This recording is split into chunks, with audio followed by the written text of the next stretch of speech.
So keen to take up new ideas. Annyira örülök annak, hogy Magyarországon az emberek nyitottak új ötletek befogadására, ez legalábbis az én tapasztalatom veletek. And that is so encouraging and inspiring. Ez annyira bátorító és inspiráló a számomra. So thank you for coming this morning and being willing to learn something else. Köszönöm, hogy itt vagytok ma reggel, és nyitottak vagytok arra, hogy valami újat befogadjatok.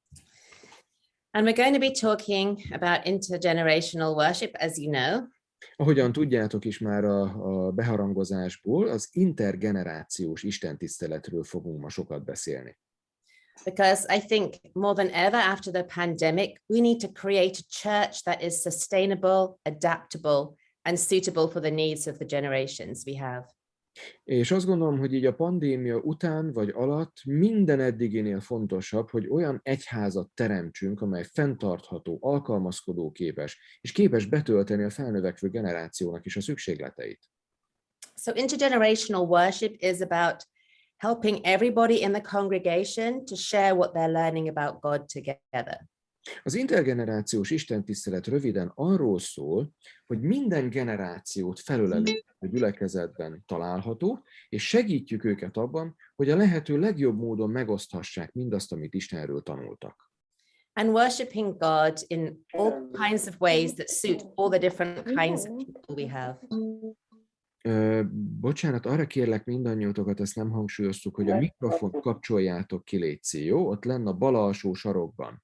Mert amit egymás között beszéltek, az így bevisszhangzik. Köszönöm szépen mindenkinek. I just asked them to mute themselves. Would you please repeat that sentence again? I've forgotten what it was. Okay, we need to think about how everybody in the congregation worships together in ways that meet all their differences. Olyan módokon próbálunk istentiszteletet tartani, amely figyelembe veszi a különbözőségeket, és mégis egyesít mindenkit. But during this time, I will focus mostly on how we involve children and young people, because that's something that is new for us to learn. De a legnagyobb fókusz mégis oda helyezem, hogy a gyerekeket és a fiatalokat hogyan tudjuk bevonni, mert ez az a terület, ahol a legtöbb tanulnivalónk van. But if we're truly going to become an intergenerational church, we have to consider how we work with all the generations in all of our activities. De mindig tartsuk szem előtt azt, hogy az intergenerációs istentisztelet arról szól, hogy minden nemzedéket hogyan tudunk összefoglalni, hogy mindenki tevékenyen vegyen részt az istentiszteleten. So we're going to start with a story. Egy történettel kezdünk. A parable of a celebration. A példabeszéd az ünneplésről. So one day, something very amazing happened in the life of a community. Az egyik közösség életében egy napon valami egészen bámulatos dolog történt. They were saved from a terrible enemy. Megszabadították őket egy rettenetes ellenségtől, that had been harassing their lives for many, many generations. Egy olyan ellenségtől, aki generációkon át megkeserítette az életüket. And at last they were free. És végre szabadok voltak. And they decided that they would celebrate this by meeting for a feast every single week. És azt döntötték el, hogy ezt az örömüket úgy fogják továbbvinni, hogy minden héten egy nagy ünnepséget rendeznek, annak megünneplésére, hogy megszabadultak. And at the beginning, everyone came and just bought the simple food they had, and they shared it together. És az elején az úgy alakult, hogy mindenki eljött, és az egyszerű ételt, ami otthon volt nekik, azt megosztotta másokkal. Everyone was talking together and playing together and laughing together. Mindenki beszélgetett egymással, játszottak, nevettek együtt. But as time went on, the feast got more elaborate. De ahogy az idő telt, az ünneplés egyre kifinomultabbá és bonyolultabbá vált. Some people said, we need to make this super special and have fancy food. És azt mondták az emberek, hogy ezt a levest sokkal különlegesebben kell elkészítenünk, és sokkal kifinomultabb ételeket kell egy ilyen ünnepségre, méltó módon előkészítenünk. And we need to go inside and sit at nice tables with white tablecloths. És nem elég, hogy kint leülünk valahol, hanem be kell mennünk beltérre, egy terembe, és szépen megterített asztalokhoz kell leülnünk, fehér terítővel. But what happened was that the conversation got more adult and intellectual, and the food was more fancy. És az étel egyre ilyen fancybbé vált, a beszélgetések pedig egyre felnőttesebbé és intellektuálisabbá váltak. And it wasn't so much fun for the children És a gyerekek már nem érezték olyan jól magukat. because they like to eat their food and run outside and chase butterflies. Mert ők szeretik kint kergetni a lepkéket, szeretik enni azt az ételt, amit ők megszoktak, az ő kedvenceiket. Ők szeretik jól érezni magukat. Now they had to sit inside with the grown-ups Most bent kellett ülniük egész idő alatt a felnőttekkel, and listen to their boring conversations. és hallgatniuk kellett az ő unalmas beszélgetéseiket. And the adults were more interested in showing off their food to each other. A felnőtteket pedig lefoglalta, hogy a különleges ételeiket mutogassák egymásnak. And only occasionally there was something nice for the children. És csak esetenként, időnként volt néha olyan is, ami a gyerekeket lefoglalta, vagy ami nekik érdekes volt. But it wasn't very much, and it wasn't very often, and it wasn't enough. De ez nem volt elég gyakran, nem volt elég mennyiségileg, és nem volt elég érdekes. And the children got more and more hungry És a gyerekek egyre éhesebbek lettek. because they didn't want to eat asparagus risotto and fancy food. Mert nem akartak ilyen különlegességeket enni, mint spárgás, rizottó, meg ilyen felnőtteknek való dolgokat. And eventually the children were almost completely ignored. És eljött az az idő, amikor a gyerekeket már gyakorlatilag figyelmen kívül hagyták. They didn't want to be at the celebration anymore. Már nem is akartak a gyerekek emiatt elmenni az ünnepségekre, mert nem érezték odavalónak magukat. And they started to look for food elsewhere. És elkezdték az ételt máshol keresni. One little boy was found eating pig food. Az egyik gyereket például rajta kapták, ahogyan a disznók moslékját ette. And a little girl was found eating food out of the rubbish bin. Aztán találtak egy kislányt, aki a kukából szedte ki az ételmaradékokat. But the adults said, you children shouldn't eat pig food and bin food.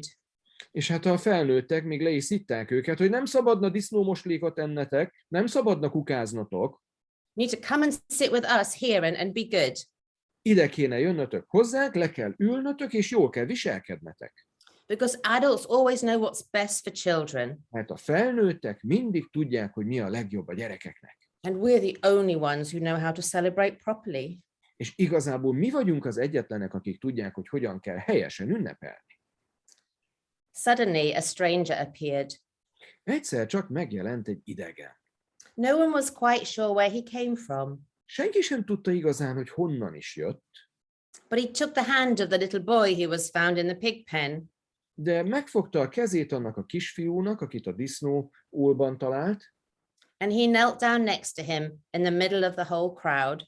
és oda térdelt mellé a tömeg közepén, And he looked up at the adults és rájuk nézett a felnőttekre, and said, if you really want to know the best way to celebrate, you need to learn from the children. és azt mondta nekik, hogy ha igazán meg akarjátok tanulni, hogy kell ünnepelni, akkor a gyerekektől kell azt megtanulnatok. The celebration is as much for them as it is for you. Az ünneplés legalább annyira szól róluk és nekik, mint nektek és rólatok. So stop thinking that the celebration is just about you because you know everything. Szóval hagyjatok már fel végre azzal a gondolkodással, hogy ez csak rólatok szól, mintha ti tudnátok mindent. The children see things you cannot see. A gyerekek ugyanis látnak olyan dolgokat, amelyeket ti nem tudtok meglátni. They love without judging. Ők úgy szeretnek, hogy közben nem ítélkeznek. They have deep, simple faith and they are inspired. Nagyon mély és egyszerű hitük van, és tele vannak inspirációval. Don't disregard them or despise them. Ne hagyjátok ki őket, ne hagyjátok figyelmen kívül őket, és ne küldjétek el őket. Remember that their guardian angels are always in the presence of God. És emlékezzetek arra, hogy az ő angyalaik mindig találkoznak Istennel, és ott vannak az ő jelenlétében. And children worship God in their own way, and He delights in their lively noisiness. És a gyerekek a maguk módján dicsőítik Istent, és Isten élvezi az ő zajongásukat. because that's how he created them to be. Mert ez az, ahogyan ő teremtette őket. So if you still want to be a village that is celebrating 100 years from now, you need to pay attention to the children. Tehát ha olyan település akartok lenni, akik még 100 év múlva is majd összeülnek rendszeresen ünnepelni, akkor figyeljetek oda a gyerekekre. Or more of your children will look for food in pig pens and rubbish bins. Ha pedig nem fogjátok ezt megtenni, akkor azt látjátok majd, hogy egyre több gyerek fog a disznók között ételt keresni, meg a kukákban. The grown-ups were sorry for what they had done. A felnőttek nagyon magukba szálltak, és sajnálták azt, amit tettek. They realized that the children were very important too. És felismerték, hogy a gyerekek mennyire fontosak. So they asked them what they wanted from the celebration and what their ideas were. Szóval megkérdezték a gyerekeket, hogy ők mit szeretnének az ünneplésen megélni, meg milyen ötleteik vannak. And everyone sat down and remembered the simple picnics they had at the beginning. És mindenki leült, és visszaemlékezett azokra az egyszerű piknikekre, amiket az elején ünnepeltek. And everyone being together. És amikor még mindenki együtt volt és boldog volt.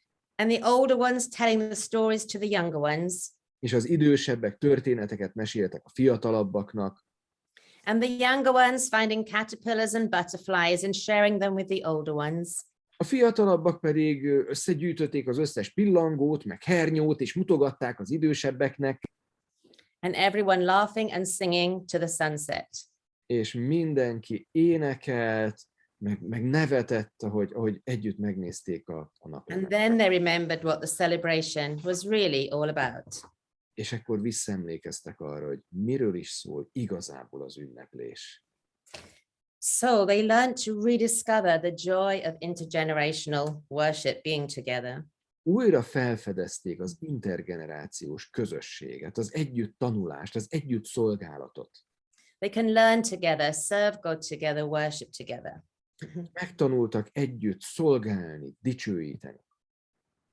And I wonder what this parable means to you. És azon tűnődöm, hogy vajon nektek mit jelenthet ez a példázat. What did you like best about the story? Ti mit szerettek a legjobban ebben a történetben?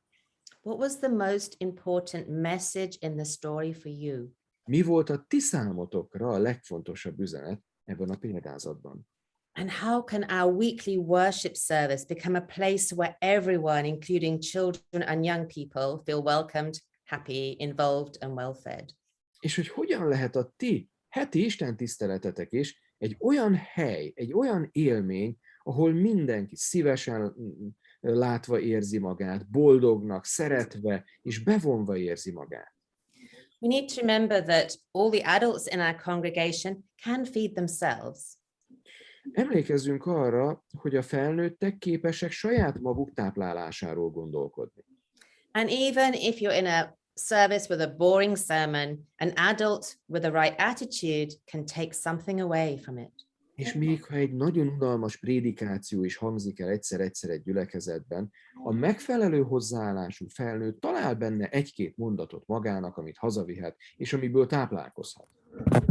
But the children, what about them? De mi van a gyerekekkel? We need to feed the children. A gyerekeket táplálnunk kell, ők nem tudják magukat táplálni. Because what community holds celebrations and doesn't feed the children? Mit ér, ha a gyülekezet ünnepel, de nem táplálja a gyerekeket? Really, we need to go back to the very beginning. Igazából vissza kell mennünk a kezdetekhez. Because as we go through the Bible, we see that worship changes to suit the context. Ugyanis, hogyha a Bibliában végignézzük az istentiszteletnek az alakulását, akkor azt látjuk, hogy az istentisztelet időről időre változik a kontextusnak megfelelően. And we see that God cares deeply that faith is passed on to the subsequent generations. És Isten nagyon mélyen elkötelezett abban, hogy a hitet továbbítsák az emberek a mindig következő új generációk számára. It's the most important purpose really of a worshiping community is to ensure that the faith is passed on to the younger ones. És egy vallási közösség legfontosabb eleme az, hogy biztosítsa a hit továbbadását a fiatalok felé. And God commands us to do this so many times through the Bible. Sőt, Isten ezt parancsba adja kifejezetten a Bibliában nagyon sok helyen. So let's look at some of these. Szóval akkor nézzünk meg néhány ilyen Isten. So if we go to the Garden of Eden, they're worshipping outside in nature. Hogyha megnézzük az Éden kertben zajló istentiszteleteket, ők kinn a természetben dicsőítették Istent. It's relational. God is talking face to face with Adam and Eve. Ez egy kapcsolati istentisztelet. Szemtől szemben találkoztak Istennel. And you can imagine this is highly multisensory and interactive. Magasan multiszenzoros és interaktív volt ez az istentisztelet, vagyis az érzékszerveket bevonó. Because God is introducing them to his creation, to how things work. They are smelling, tasting, seeing, hearing. Isten bemutatja nekik a teremtett világot, megmutatja, mi hogyan működik, és látnak, ízlelnek, hallanak, szagolnak. And they're learning about God's love and his character through spending time with him in nature.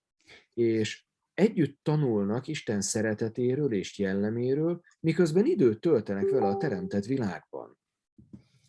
And then we find nomadic Abraham. És aztán a nomád életmódot folytató Ábrahámmal találkozunk a következő állomáson. And he wanders around and worships wherever he is and sets up altars. És ő helyről helyre költözik, és mindenhol, ahol letelepedik egy időre, ott oltárokat épít. And through his everyday life and relationship with God, he builds a strong relationship with him. És miközben így együtt vándorol Istennel, egy nagyon erős kapcsolatot épít fel vele. And out of his relationship with God, he is hospitable and caring and blesses other people. És miközben Istentől tanul, ő maga is egyre vendégszeretőbbé válik, Isten felé, mások felé, és továbbadja a hitét. And he passes on his faith to Isaac, and he lives generously. Továbbadja a hitét Izsák felé, és nagyon nagy vonalú életet él. And then we find, moving further on, the tabernacle in the wilderness. És aztán egy következő állomáson látjuk a szentét a pusztában. And here we have the people wandering in the desert. És itt már egy egész népet találunk, aki vándorol a sivatagban. And worship takes place in this elaborate tent. És ebben a nagyon különös, bonyolult és hordozható sátorépítményben zajlik az istentiszteletük. And God gives his people many symbols and rituals to help them understand his relationship with them.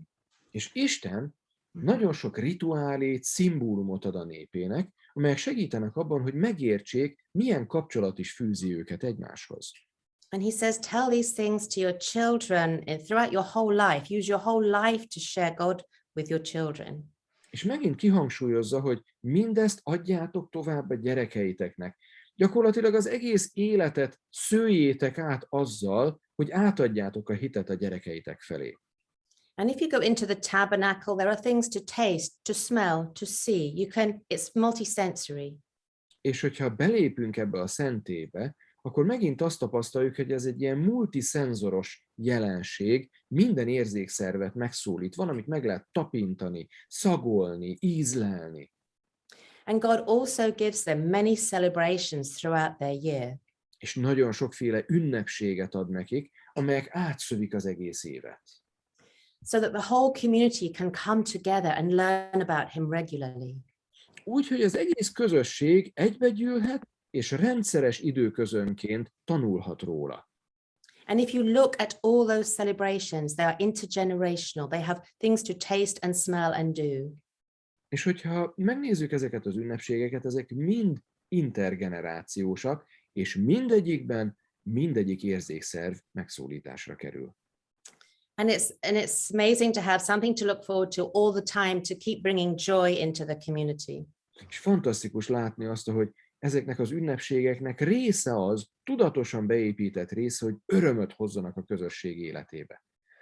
And also there in the Shema in Deuteronomy 6, we have a focus on sharing faith in the home.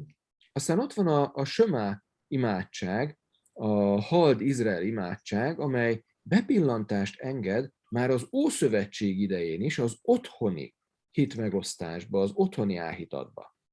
This is as you walk along the way, as you sit down, as you lie down, as you get up. Arról szól, hogy amikor otthon vagy, amikor leülsz, amikor fölkelsz, amikor lefekszel aludni, amikor elindulsz útra valahova, minden élethelyzetbe szőtt bele. It's about the generations learning together. The children teach the parents as well as the parents teach the children. Arról szól ez, hogy a generációk együttéléséből mindenki tanul, a szülők tanítják a gyerekeiket, de a gyerekek is taníthatnak valamit a szülőknek. And that's something that can then flow into the worship in the church. És ez egy olyan dolog, amit átáramoltathatunk a gyülekezeti istentiszteletbe is. It starts in the home. Az otthonunkban kezdődik minden. And then we have God's guidelines for intergenerational worship here. És aztán itt találjuk Istennek az útmutatóját az intergenerációs istentisztelethez. So I won't read it again, but this is what we know, what we're familiar with about how to do intergenerational worship. Nem fogom újra felolvasni, de innen merítjük a gyökereit az intergenerációs istentiszteletnek, mindannyian ismeritek. It's about using every single opportunity to pass on our faith well to the next generation. Arról szól ez, hogy minden lehetséges alkalmat ragadjunk meg arra, hogy jól adjuk át a hitünk tartalmát a következő generációknak. And then as we go into the New Testament, we find, further on, we find temples and synagogues. És hogyha az Új Szövetségre lapozunk át, akkor a templomokat, zsinagógákat látunk, And God connecting with his people in buildings. és azt látjuk, hogy Isten épületekben találkozik a népével. There's teaching, restoration, reconciliation. Itt tanítás zajlik, helyreállítás, kiengesztelés zajlik, And more of the festivals and rituals and sacrifices. és különféle ünnepségek, rituálék, áldozatbemutatások. And then we have Jesus coming. És aztán megérkezik Jézus közénk. And then they worship on a hillside. És Jézus az Isten tiszteleteit egy domboldalon tartja például, Or on a beach. vagy egy vízparton, Or in the marketplace. vagy egy piacon. And often they're surrounded by nature and everyday activities. Nagyon gyakran körülveszi a természet, vagy ilyen mindennapi tevékenységek, And Jesus uses those everyday experiences to teach the people. és ezeket a mindennapi megtapasztalásokat alkalmazza arra, hogy tanítsa az embereket. And the children are probably running around, looking at nature, they're comfortable, they're relaxed. És valószínűleg a gyerekek jönnek, mennek, futkosnak, játszanak, nézelődnek a természetben, élik az életüket. And Jesus, I think, is quite relaxed with that because he created the nature they're exploring. És Jézust ez egyáltalán nem zavarja, sőt, hiszen látja, hogy a gyerekek éppen felfedezik azt a természetet, amit ő teremtett. And many of Jesus's stories are really short, some of them just one verse. És nagyon sok története Jézusnak igazán rövid, van, amely csak egyetlen egy versből áll. And because he uses everyday experiences, the children can relate to them as well as the grown-ups. És mivel ilyen mindennapi élethelyzeteket von be a tanításába, ezért a gyerekek épp úgy tudnak kapcsolódni hozzájuk, mint ahogy a felnőttek tudnak. And there's something wonderful about how those parables are constructed. És nagyon szép az, ahogyan Jézus a példázatait megszerkeszti. Because you can understand the concept of the lost sheep as a very small child. Mert például az elveszett báránynak a tanulságát már egészen pici gyerekkorban képes vagy fölfogni. Because nearly every child has been lost at some point. They understand this. Mert minden gyereknek szinte van már arról valamilyen élménye, hogy egy pillanatra elveszítette a szüleit a látómezejéből, megérti, tud kapcsolódni. But we know as we grow older, every time we revisit that story, there is some new treasure for us. Ahogy idősebbé válunk, minden alkalommal, amikor újra találkozunk ezzel a történettel, újabb kincseket fed fel a számunkra. And then we have the New Testament house church. És aztán ott van az újszövetségi házi gyülekezet. It's in a home. It's naturally multi-generational. Megint csak otthonban zajlik az istentisztelet, ami természetéből fakadóan multigenerációs. Quite simple. They eat together. They share what God is doing in their lives. They pray together. Egyszerűen a mindennapi tevékenységekből fakadóan együtt étkeznek, együtt imádkoznak, beszélgetnek egymással. And when we read the writings of Paul, he focused very much on healthy relationships between people. És amikor Pál írásait olvassuk, akkor beleütközünk abba, hogy milyen sokszor beszél az emberek közötti egészséges kapcsolatokról. And building an intergenerational missional community of love. És arról, hogy egy intergenerációs, missziós közösségé váljunk, amelyet a szeretet hajt. Now, this is just for you to think about, not in a breakout group, but what can we learn from the way worship changed throughout the Bible? Mit tanulhatunk mi mindabból, ahogyan a Biblia bemutatja az istentiszteletek különböző formáit? What do we learn about our worship today? Mit tanulhatunk ezekből a mai istentiszteleteinkre vonatkozóan? Because we see that worship changed quite radically throughout the times of the Bible. Nagyon érdekes tetten érni azt, ahogyan az istentisztelet elég radikális módon változik a Biblia különböző korszakaiban. We can see that it adapts to the needs of the community and the context. Azt látjuk, hogy az istentisztelet mindig alkalmazkodik a közösség szükségleteihez és az új kontextushoz. It often includes hospitality for everyone, welcoming everyone. És egy közös pont, hogy mindenkit próbál bevonni, mindenki iránt próbál vendégszeretetet gyakorolni. It's frequently multisensory because God knows He has wired us to learn that way best. És nagyon érdekes azt is megfigyelnünk, hogy minden alkalommal ott van ez a multiszenzoros jelleg, mert Isten úgy teremtett meg bennünket, hogy legyenek különböző érzékszerveink az ő megtapasztalására, és ez visszaköszön az istentisztelet formáiban is. And He uses celebrations and feasts and parables and visual aids to help everybody learn. És van benne ünneplés, vannak benne események, van benne történés, van benne látványosság, azért, hogy minden korosztálynak valahogy megragadja a figyelmét.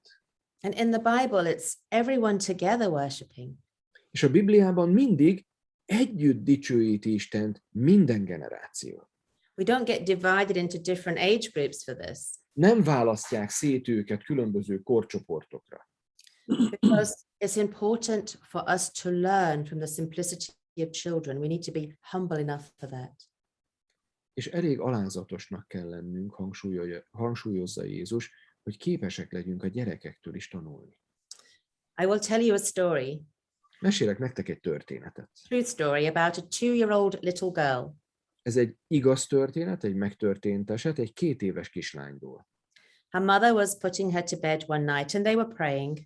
Az anyukája lefektette aludni az egyik este, és imádkoztak, mint ahogy azt mindig is szokták. And when they finished praying, the little girl opened her eyes and said, "Tomorrow we must go and see Mrs. Smith." És a kislány az imádság után kinyitotta a szemét, és azt mondta, anya, holnap el kell mennünk Mrs. Smithhez a gyülekezetből, meg kell őt látogatnunk, And we have to take her flowers. és vinnünk kell neki virágokat. The mum was a bit surprised about this because the little girl didn't know Mrs. Smith very well. És az anyukája nagyon meglepődött ezen a kijelentésén a kislányának, ugyanis a kislány nem volt különösebben közeli kapcsolatban a gyülekezetben ezzel a nénivel. She was an older widow in the church. Ő egy idős özvegyasszony volt a gyülekezetükben. But the next day when they woke up, Mummy took the little girl into the garden to pick flowers.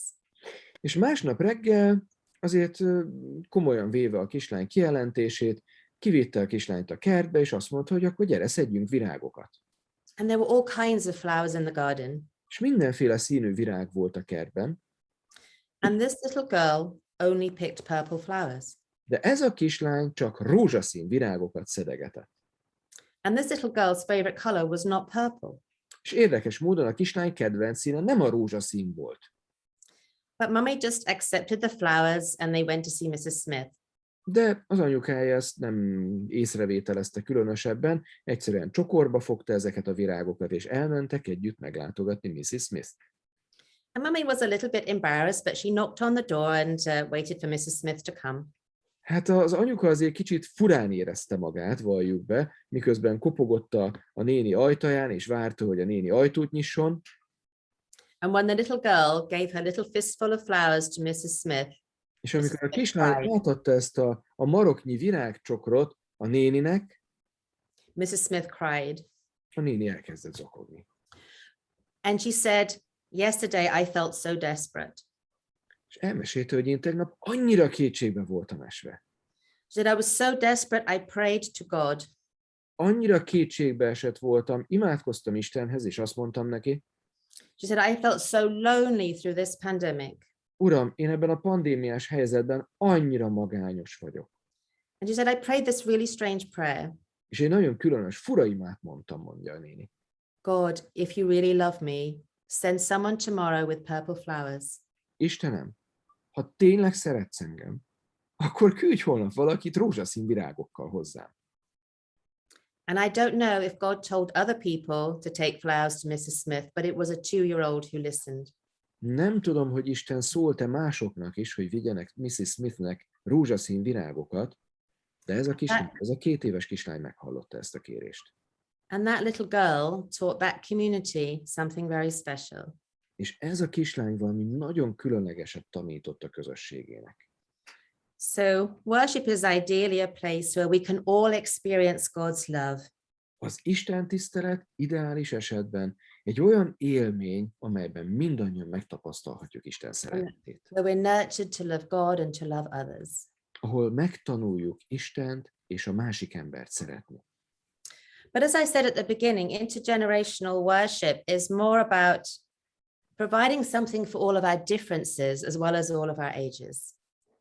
Ahogy korábban is említettem már, az istentisztelet az tekintettel van a különbségekre. So my mother is in her 80s. Az én anyukám például a 80-as éveiben jár. Her very favorite church services are when her church does an intergenerational worship service. És az ő gyülekezetében a számára legkedvesebb istentiszteleti forma az intergenerációs istentisztelet. The next day she will call me and she will tell me all the details. És mindig, amikor intergenerációs istentiszteletet szerveznek náluk, másnap fölhív és hosszasan beszámol az összes részletről nekem. And she loves it. És szereti.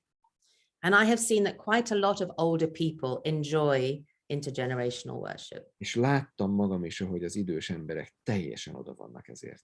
They have also been longing in their heart for worship to be a little bit more creative and celebratory and something else.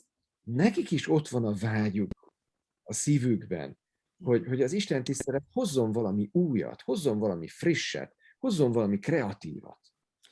So we need to think about differences in the spiritual gifts in the community and how they can be used. Gondoljuk végig, hogy milyen különbségek vannak a lelki ajándékokban például a gyülekezetben, és hogy lehet ezeket használni. And differences in worship preferences that we all have. Milyen különbségek vannak az istentiszteleti stílus ízlésünkben, mert mindannyiunknak más-más ízlése van. And how can we respect and give and take so that everyone can have their preferences experienced? Hogyan tudjuk a tiszteletünket kifejezni a különböző stílusok iránt, adok, kapok elv alapján, úgyhogy mindenki befogadva érezze magát. And people have differences in how much they can see and hear and understand. És az emberek abban is eltérnek egymástól, hogy mennyit képesek látni, hallani, befogadni. How long they can pay attention, how much energy they have.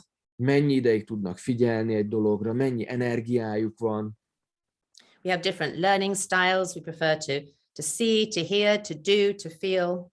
Különböző tanulási stílusaink vannak. Van, aki jobban a látással tanul, van, aki a hallással, van, akinek meg kell fogni a dolgokat, vagy tevékenységben kell részt vennie. And differences in ability to understand theology and complex ideas. És különbözőségeink vannak abban is, hogy mennyire vagyunk képesek bonyolult összefüggéseket, bonyolult teológiai összefüggéseket magunkévá tenni. And also different reasons why they've come to church. És abban is különbség van, hogy miért jönnek az emberek a gyülekezetbe. So what do we mean by intergenerational worship? Szóval akkor mit is értünk pontosan intergenerációs istentisztelet alatt? These are just a few things. You may think of more. Több dolog is eszünkbe juthat, de ez itt néhány dolog felsorolása. So we need generations worshiping together so we can learn about God together. Arról szól, hogy generációk együtt dicsőítenek, hogy együtt tanulhassanak Istenről. Every person experiencing something each week that meets their learning needs and style. Minden egyén megtapasztalja az Isten tiszteletet, és választ talál a saját tanulási szükségleteire. Every person there needs to be encouraged and discipled on their spiritual journey, whatever age they are. Bármilyen életkorban is járjon, mindenki bátorítást és tanítást kap a saját keresztény fejlődéséhez, annak a szintnek megfelelően, ahol ő tart. And we all need to have our hearts open to learn from God and from each other. Mindenki megtapasztalja Isten és mások szeretetét, és közben adja is a szeretetet mások felé. And to give love to others and receive love in return. Képes megtanulni a szeretet áramoltatását, adni és befogadni. We need to be community that understands and embraces the differences of each other. Olyan közösségé kell válnunk, amely felismeri és magához öleli a különbözőséget. And to be a place where everyone can discover their gifts and their mission within a spiritual community. És egy olyan biztonságos hely, ahol mindenki felfedezheti és használhatja a lelki ajándékait a saját küldetésének megfelelően. So let's look at some times when Jesus interacts with different generations. Nézzünk meg néhány olyan élethelyzetet a Bibliából, amikor Jézus interakcióba lép különböző generációkkal. And Jesus says, let the children come to me. Jézus azt mondja, hogy engedjétek hozzám jönni a gyerekeket. Do nothing to stop them, to hinder them. Semmi olyat ne tegyetek, ami akadályozná őket, ami távol tartaná őket. And we need to realize that sometimes the way we worship, well, often the way we worship hinders children's experience of God rather than enhances it. És be kell ismernünk, hogy az a mód, ahogyan mi Isten tiszteletet tartunk, gyakran inkább akadályozza a gyerekeket Isten elfogadásában, mint sem segítené. And he says the kingdom of God belongs to these little innocent ones. És Jézus még rá is erősít erre, és azt mondja, hogy ismerjétek föl, hogy az Isten országa ezeké a kicsinyeké, ezeké az ártatlanoké. And he welcomes the children, embraces them in his arms and loves them. Ő befogadja a gyerekeket, megöleli őket, a karjaiba zárja őket. Can you imagine what it was like for a child to be hugged by Jesus? El tudjátok képzelni, milyen élmény lehetett egy kisgyerek számára megölelve lenni Jézustól? What would it be like for you to be hugged by Jesus? Neked milyen lenne, ha Jézus téged megölelne? Imagine that every time a child comes to church, what it would be like if they could experience this hug. Milyen lenne az, hogyha minden gyerek, aki eljön a gyülekezetedbe, megtapasztalná ezt az ölelést? Jesus was upset at this time because the disciples wanted to turn the children away. Jézus nagyon felháborodott ebben a történetben, mert a tanítványai el akarták küldeni a gyerekeket tőle. The disciples were concerned that the children were sticky and messy and they would tire Jesus out. A tanítványokat lefoglalta az aggodalom, hogy a gyerekek ezek ragadósak, zavaróak, elterelik Jézus figyelmét a fontos dolgokról. And Jesus was deeply distressed by their attitude. És Jézust mélységesen felháborította a hozzáállásuk. And even though he was tired, he loved and blessed those little ones as if they were the most precious thing in the whole universe. És annak ellenére, hogy mennyire fáradt volt, kimerült volt, olyan figyelmet szentelt ezeknek a kicsiknek, mintha ők lennének a világegyetem közepe. And I think those hugs and those blessings truly encouraged the heart of Jesus. És én biztos vagyok abban, hogy ezek az ölelések, ezek Jézust magát is feltöltötték. Because they accepted him so simply without all the rubbish of the Pharisaical teachings and things. És Jézust magát is lelkesíthette, hogy ezek a gyerekek mennyire egyszerűen fogadják őt be a farizeusi gondolkodás rengeteg sallangja nélkül. And I wonder in what ways we have Jesus' disciples in our churches. És én azon tűnődöm néha, hogy mennyire van bennünk is, meg a mi gyülekezeteinkben jelen ez a tanítványi attitűd, amit a tanítványok akkor felmutattak abban a történetben. We have to contain children because they're noisy and sticky and they might disrupt the worship. A gyerekek zavarják az istentiszteletet, el kell különíteni őket, le kell csendesíteni őket, hát milyen zavaróak már. And do our attitudes ever push children away from Jesus? És sajnos túl sok gyereket eltaszít a mi attitűdünk Jézustól. Jesus says that his kingdom belongs to people who are like the children who freely receive him. Jézus azt mondja, hogy az ő országa azoké az embereké, akik képesek olyanokká válni, mint a gyerekek, és úgy befogadni őt, mint ahogy a gyerekek befogadják. What does this mean for us as adults? What do we need to let go of to experience Jesus as children do? Mit jelent ez nekünk felnőtteknek? Mit kell nekünk felnőtteknek elengednünk ahhoz, hogy úgy megtapasztaljuk Jézust, mint ahogy a gyerekek megtapasztalták őt? And what does this mean for the way we think about intergenerational worship? És mit jelent ez arra vonatkozóan, ahogyan az intergenerációs istentiszteletről gondolkodunk? Jesus welcomed the little children warmly and affectionately and blessed them generously. Jézus melegséggel, gyengétséggel fogadja a gyerekeket, és nagy lelkűen osztja rájuk az áldásait. And I wonder who in your church welcomes them the way Jesus would. És vajon a te gyülekezeted ugyanolyan melegséggel fogadja a gyerekeket, mint ahogy Jézus tette? And sometimes it's the little old lady at the back who has a bag full of toffees. És néha ott van az a kedves néni ott a hátsó sorban, akinek mindig van a táskájában néhány cukorka. Or the grandma whose grandchildren live a long way away, so she blesses the children in her own church. Vagy ott van az a nagymama, akinek nagyon távol élnek az unokái, ezért az összes szeretetét, amit nem tud az unokáira szórni, a gyülekezeti gyerekekre szórja ki. And they all want to sit next to her because she has wonderful things in her bag. És mindenki ott akar az ő közelében ülni, mert olyan klassz dolgok rejlenek a táskájában. She has Bible books and coloring and pens and special things in there to help them experience Jesus. Színes ceruzái vannak, meg kifestői, meg különböző ilyen foglalkoztató könyvek a táskájában. Csupa izgalmas dolgok, amelyek minden gyerek figyelmét lekötik. So one day Jesus goes to the temple. Egy napon Jézus elment a templomba. And he is doing miracles. És csodákat tett.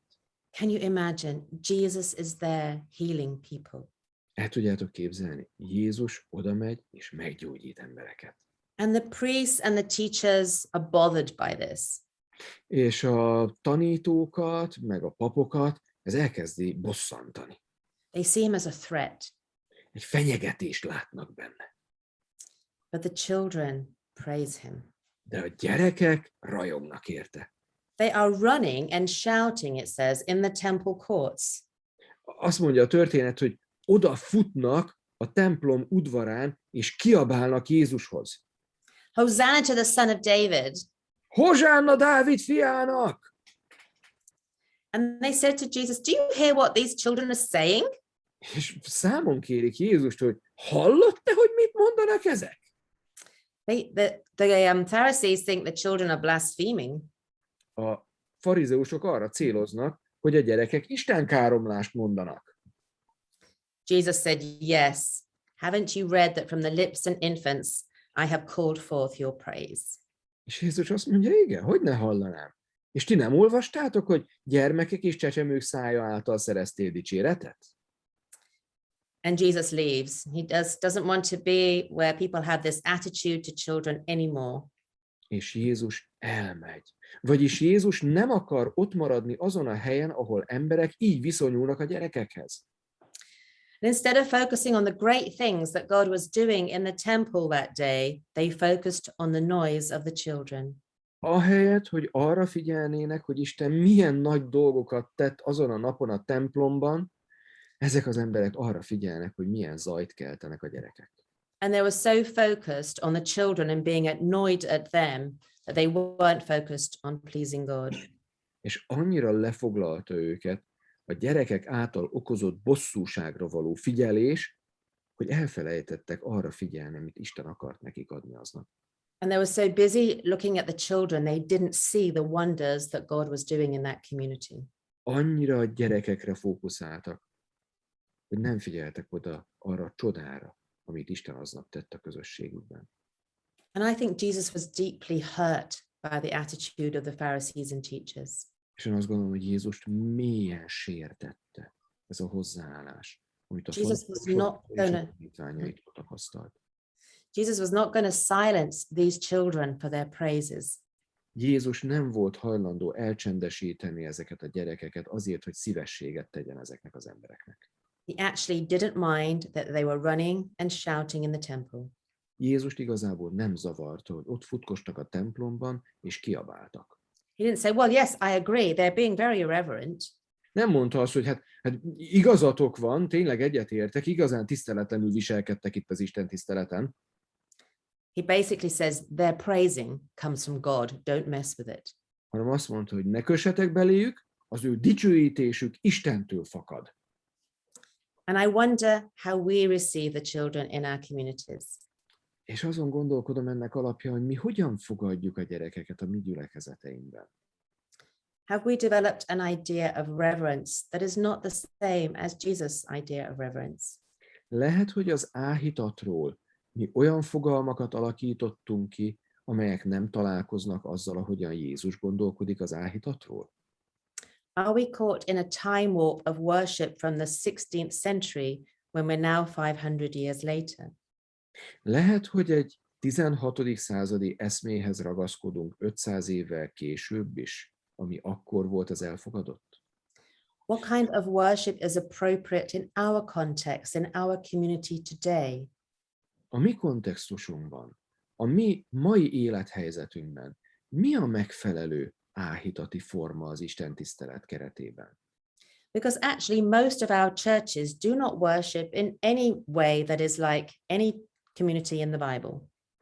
Ugyanis ha őszinték vagyunk, akkor azt kell mondanunk, hogy egyik gyülekezetünkben sincs egyetlen olyan istentisztelet sem, amely a Bibliában bemutatott istentiszteletek bármelyikével is hasonlóságot mutatna. But we have been afraid to change things without looking at what is happening in the way that worship changes through the ages. Túlságosan félünk a változástól, félünk változtatni dolgokat, és ezért nem merünk szembesülni azzal, hogy hogyan változott a bibliai korokban az istentisztelet. And then Jesus is asked, who is the greatest? Jézustól megkérdezték egyszer, hogy ki a legnagyobb? Who is the greatest in the kingdom of heaven? The disciples asked. Ki a legnagyobb a mennyek országába? Will it be me? Én leszek az? And Jesus said, called a little child to himself and put the child in the middle. Jézus pedig odahívott egy gyereket, beállította a kör közepére, You need to become like this little child. He is the greatest. és azt mondta, ő a legnagyobb. És nektek olyanná kell válnotok, amilyen ő. Unless you change and become like this child and stop your bickering, you will not enter the kingdom of heaven. Amíg nem változtok meg, és nem lesztek olyan, mint ez a gyerek, addig nem lesztek ott a mennyek országában. You need to be as humble as this little child. Olyan alázatossá kell válnotok, amilyen ez a kisgyerek. And this is very important, whenever you welcome one of these children in my name, you welcome me. És ha valamikor is befogadtok egy kisgyereket az én nevemben, akkor igazából engem fogadtok be, és ez annyira fontos. And what happens if we turn that around? És ha ezt megfordítjuk, If you reject any child, you reject elutasítotok egy gyereket, engem utasítotok el. So in a few moments, I want you to take your Bibles and look at Matthew 18, 1-7. Néhány pillanat múlva arra foglak majd benneteket kérni, hogy vegyétek elő a Bibliátokat, és lapozzatok Máté 18. fejezetéhez, és ott az első 7 vershez. And I want you to be in breakout rooms and talk about what you are learning about Jesus' attitude towards children from these verses. És arra foglak majd kérni benneteket, hogy csoportokban beszélgessetek arról, hogy mit tanulhatunk Jézus viszonyulásából a gyerekekhez. And if we can have 15 minutes for the breakout and a break. És 15 percet fogunk majd így a csoportmunkában tölteni, és utána lesz egy szünetünk.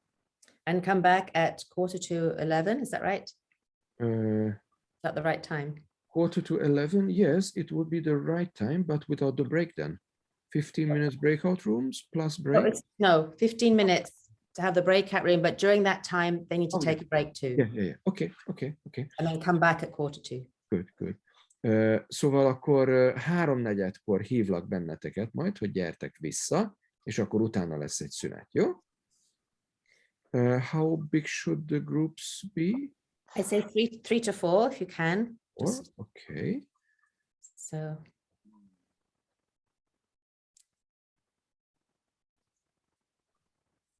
Tehát akkor hogy lesz egy csoport? I create 20 groups. Okay. 3-4 fős csoportokba fog mindjárt szétosztani benneteket, és majd jóváhagyjátok, jó? Most indul. Oké, a szemüvegben nem látok. Mindjárt kaptok egy felkérést, hogy csatlakozzatok a csoporthoz, és akkor azt le kell okézni, és akkor már is benne vagytok a külön csoportban.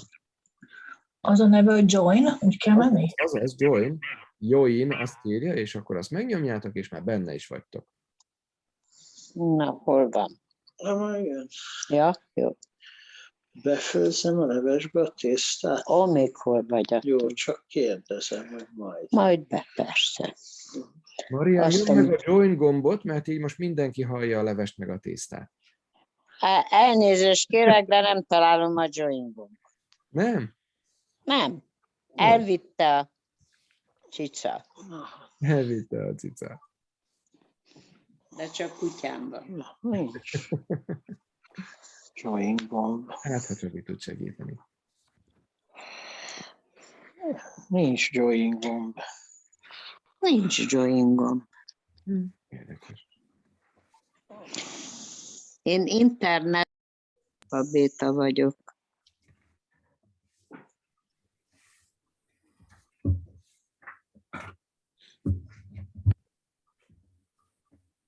Elnézést, hogy kérdezem meg, hallani a hangomat? Igen. Jó, bejelentkezek utána. Hallom. Én is ebbe a csoportban vagyok? Már csoportosztás van? Már megtörtént a csoportbontás, és ha minden igaz, kaptatok egy felkérést, hogy csatlakozzatok a csoporthoz. Úgy írja, hogy join, azt kell megnyomni. Jó.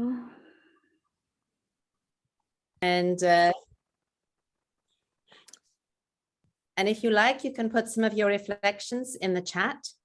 Ha van kedvetek, néhány gondolatot a chatben megoszthattok arról, hogy mire jutottatok a kis csoportokban. So you can share them with each other. Így a többiek csoportmunkájába is beleláthattok, hogy ott milyen eredményre jutottak. These are a few things that I've taken out of the passage, but there are probably many more. Ez néhány dolog, amit én így kiolvastam a szövegből, de biztosan többet is meg lehet fogalmazni ennél. So we need to understand that children are central in God's kingdom. Meg kell értenünk, hogy a gyerekek központi szerepet töltenek be Isten országában. In God's eyes, they are the most important. Isten szemében ők a legfontosabbak. Because it's when we are children that our brains are shaped and formed to create healthy relationships. Mert a gyerekeknek az agya úgy van megalkotva, hogy vonzódjanak az egészséges emberi kapcsolatok irányába. When we learn to bond with other humans, we learn also to bond with God. És ahogyan megtanulunk kapcsolódni más emberekhez, úgy megtanulunk kapcsolódni Istenhez is. And children's attitudes and values and ideas are being shaped in their small minds. És közben formálódik az elméjük, alakul a hitük, és egyre inkább tudnak kibontakozódni. And if they don't feel important in church, what effect will that have on their future relationship with the church? És mit gondoltok arról, hogyha nem érzik magukat befogadva a gyülekezetben, akkor a jövőben milyen viszonyulásuk lesz nekik ahhoz a gyülekezethez. And Jesus said, we need to learn how to become like little children. És Jézus azt mondta, hogy nekünk meg kell tanulnunk olyannak lenni, mint amilyenek a gyerekek. We cannot do that if we silence them or push them aside. Nem tehetjük meg, hogy állandóan elcsendesítjük őket, félretoljuk őket. I know that as a parent, I think I learned far more about God from my children than they probably ever learned about God from me. Én szülőként azt vallom, hogy én a gyerekeim által sokkal többet tanultam Istenről, mint amit valószínűleg a gyerekeim tanultak tőlem Istenről.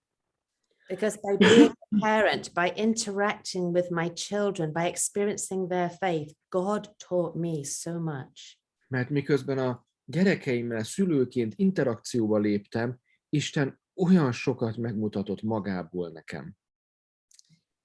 And Jesus says we should become like little children. És Jézus is azt mondja, hogy nekünk olyanokká kell válnunk, mint amilyenek a gyerekek.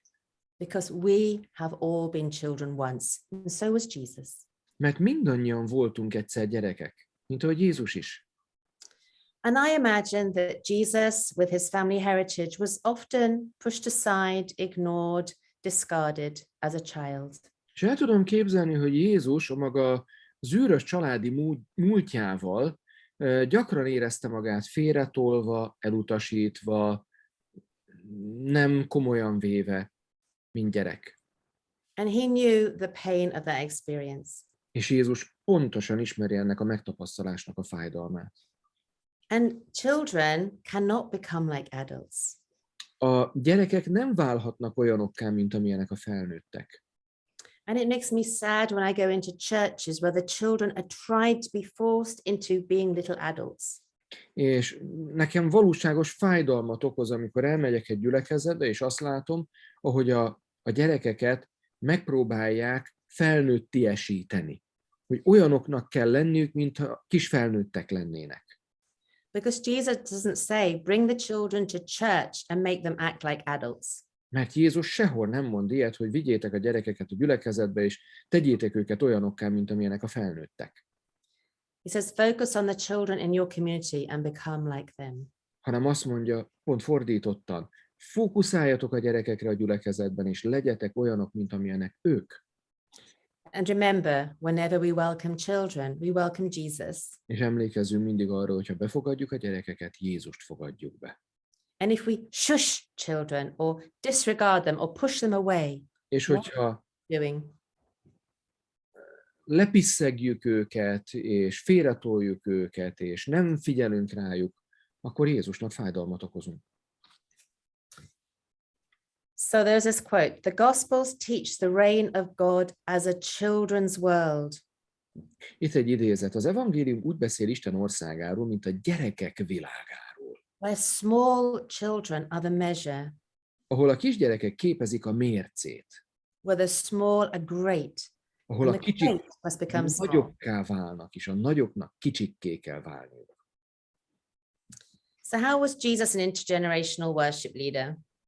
Hogyan gondolkodik Jézus az intergenerációs istentisztelet vezetéséről? The focus of his ministry was on God and his kingdom values, loving God and loving each other. Jézus a fókuszt Istenen tartja, és Isten országának értékrendjén, ami nem más, mint szeretni Istent és egymást. He welcomed children openly and warmly, no matter how messy they were. Nyíltan és melegséggel fogadja a gyerekeket, akkor is, ha nem a legrendezettebb állapotukban jönnek hozzá. And Jesus created a relaxed environment outdoors where he spoke. Jézus egy nyugodt, biztonságos környezetet teremtett a gyerekeknek, ahol beszélgethetett velük. Where children could move around without being disruptive. Ahol mozoghattak mindenféle zavaró tényező nélkül. And I think he was able to be spontaneous in his teaching and make the most of learning opportunities. Spontán volt a tanításaiban, és kihozta a legjobbat a tanítási lehetőségekből. Look at the birds of the air. Look at the flowers of the field. Jaj, nézzétek csak az ég madarait, vagy nézzétek a mező liliomait. Oh, way over there I can see a little lost sheep. Let me tell you about that. Ott a távolban látok egy elcsatangolt bárányt. Hadd meséljek erről egy történetet nektek. He kept his stories short, simple, and about everyday experiences. Röviden, egyszerűen mesélt ismerős és mindennapi élethelyzetekről. Everything was understandable. Minden érthető volt, amit mondott. He included different learning styles, verbal, visual, and action sensory. Bevonta a különböző tanulási stílusokat, a verbális, a vizuális és az érzékszervi tanulási stílust is. And with the action sensory, he washed the feet, he fed the people bread and fish. Konkrét cselekedeteket hajtott végre a tanulás érdekében, például lehajolt, megmosta az emberek lábát, vagy halat sütött a tanítványainak, halat fogtak együtt. And he thought about everybody's needs that were listening to him. És figyelt az emberek szükségleteire, hogy minél jobban tudja őket szolgálni. What they needed to hear spiritually. Mit kell nekik hallaniuk spirituális szükséglet tekintetében? Whether they were hungry, uncomfortable, Mi van, safe. hogyha éhesek és kényelmetlenül érzik magukat? He met their emotional needs. He had compassion on the crowds. Az érzelmi szükségleteikre odafigyelt. Azt olvassuk, hogy megindult a sokaságon. And he met their relational needs. He cared, he blessed, he uplifted, inspired. És a kapcsolati szükségleteikre is figyelt. Felemelte az embereket, inspirálta, megáldotta őket. You know, something we've forgotten in our church is that every Sabbath is an opportunity for evangelism. Gyakran elfelejtjük, hogy minden szombat egy lehetőség az evangelizációra. This is a kind of evangelism that is simple, effective, and something we all want to save our children. Ez egy nagyon egyszerű és hatékony módja lehet az evangelizációnak, és minden szombat alkalmas lehet arra, hogy a gyerekeinket megnyerjük Jézusnak. Because every Sabbath is an opportunity to win the hearts of children and bring them closer to God. Minden szombat lehetőség arra, hogy a gyerekeink és fiataljaink szívét megnyerjük Jézusnak. Or an experience that will push them away. Vagy lehet egy olyan tapasztalat, amely elfordítja Jézustól. So I want you to draw a circle on your piece of paper. És arra kérlek, hogy egy papírlapra rajzoljatok egy kört. And imagine this circle is your church community. És képzeljétek el egy pillanatra, hogy ez a kör, ez a ti gyülekezeti közösségetek, ahova jártok. I want you to think about the position of children in your community and the position of young people in your community. És arra kérlek, hogy gondoljátok végig, hogy ebben a gyülekezetben milyen pozícióban vannak a gyerekek, és milyen pozícióban vannak a fiatalok. So make a mark that is where the children are in your community. Tegyetek egy jelzést a körbe, hogy hol vannak a gyerekek ebben a gyülekezetben. And another mark on the paper in relation to the circle for the young people. És egy másik jelzést tegyetek bele arra a helyre, ahol úgy gondoljátok, hogy ott vannak a fiatalok ebben a gyülekezetben. Because Jesus said they should be in the middle, Mert Jézus azt mondja, hogy a kör közepén van a helyük. the very center. Egészen a középpontban. Because when we put them in the very center, because we're passing our faith to them, everything else fits into place better. Mert hogyha ők a középen vannak, és a hitünket jól át tudjuk nekik adni, akkor minden más a megfelelő helyre kerül. And sometimes when we draw this circle, the dot for the children and the young people is outside the circle. És sajnos vannak olyan gyülekezetek, ahol, hogyha a kört lerajzolod, akkor a gyerekek és a fiatalok nem a körön belül, hanem a körön kívül vannak.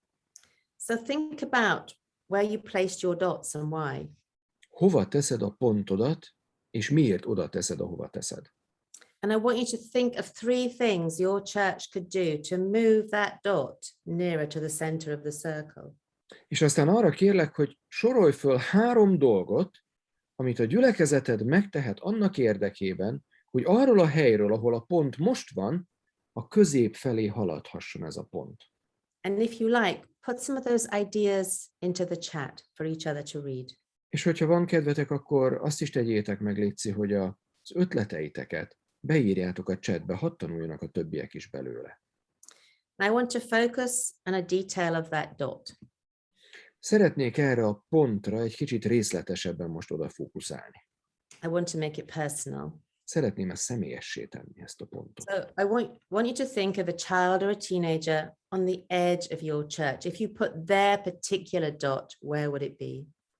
Gondolj egy konkrét fiatalra, egy olyan fiatalra, aki a gyülekezeti élet peremén van, egy gyerekre vagy fiatalra, de egy konkrét személyre. So you know the one I mean, the one that doesn't really want to be there, is on their iPhone, is always getting into trouble.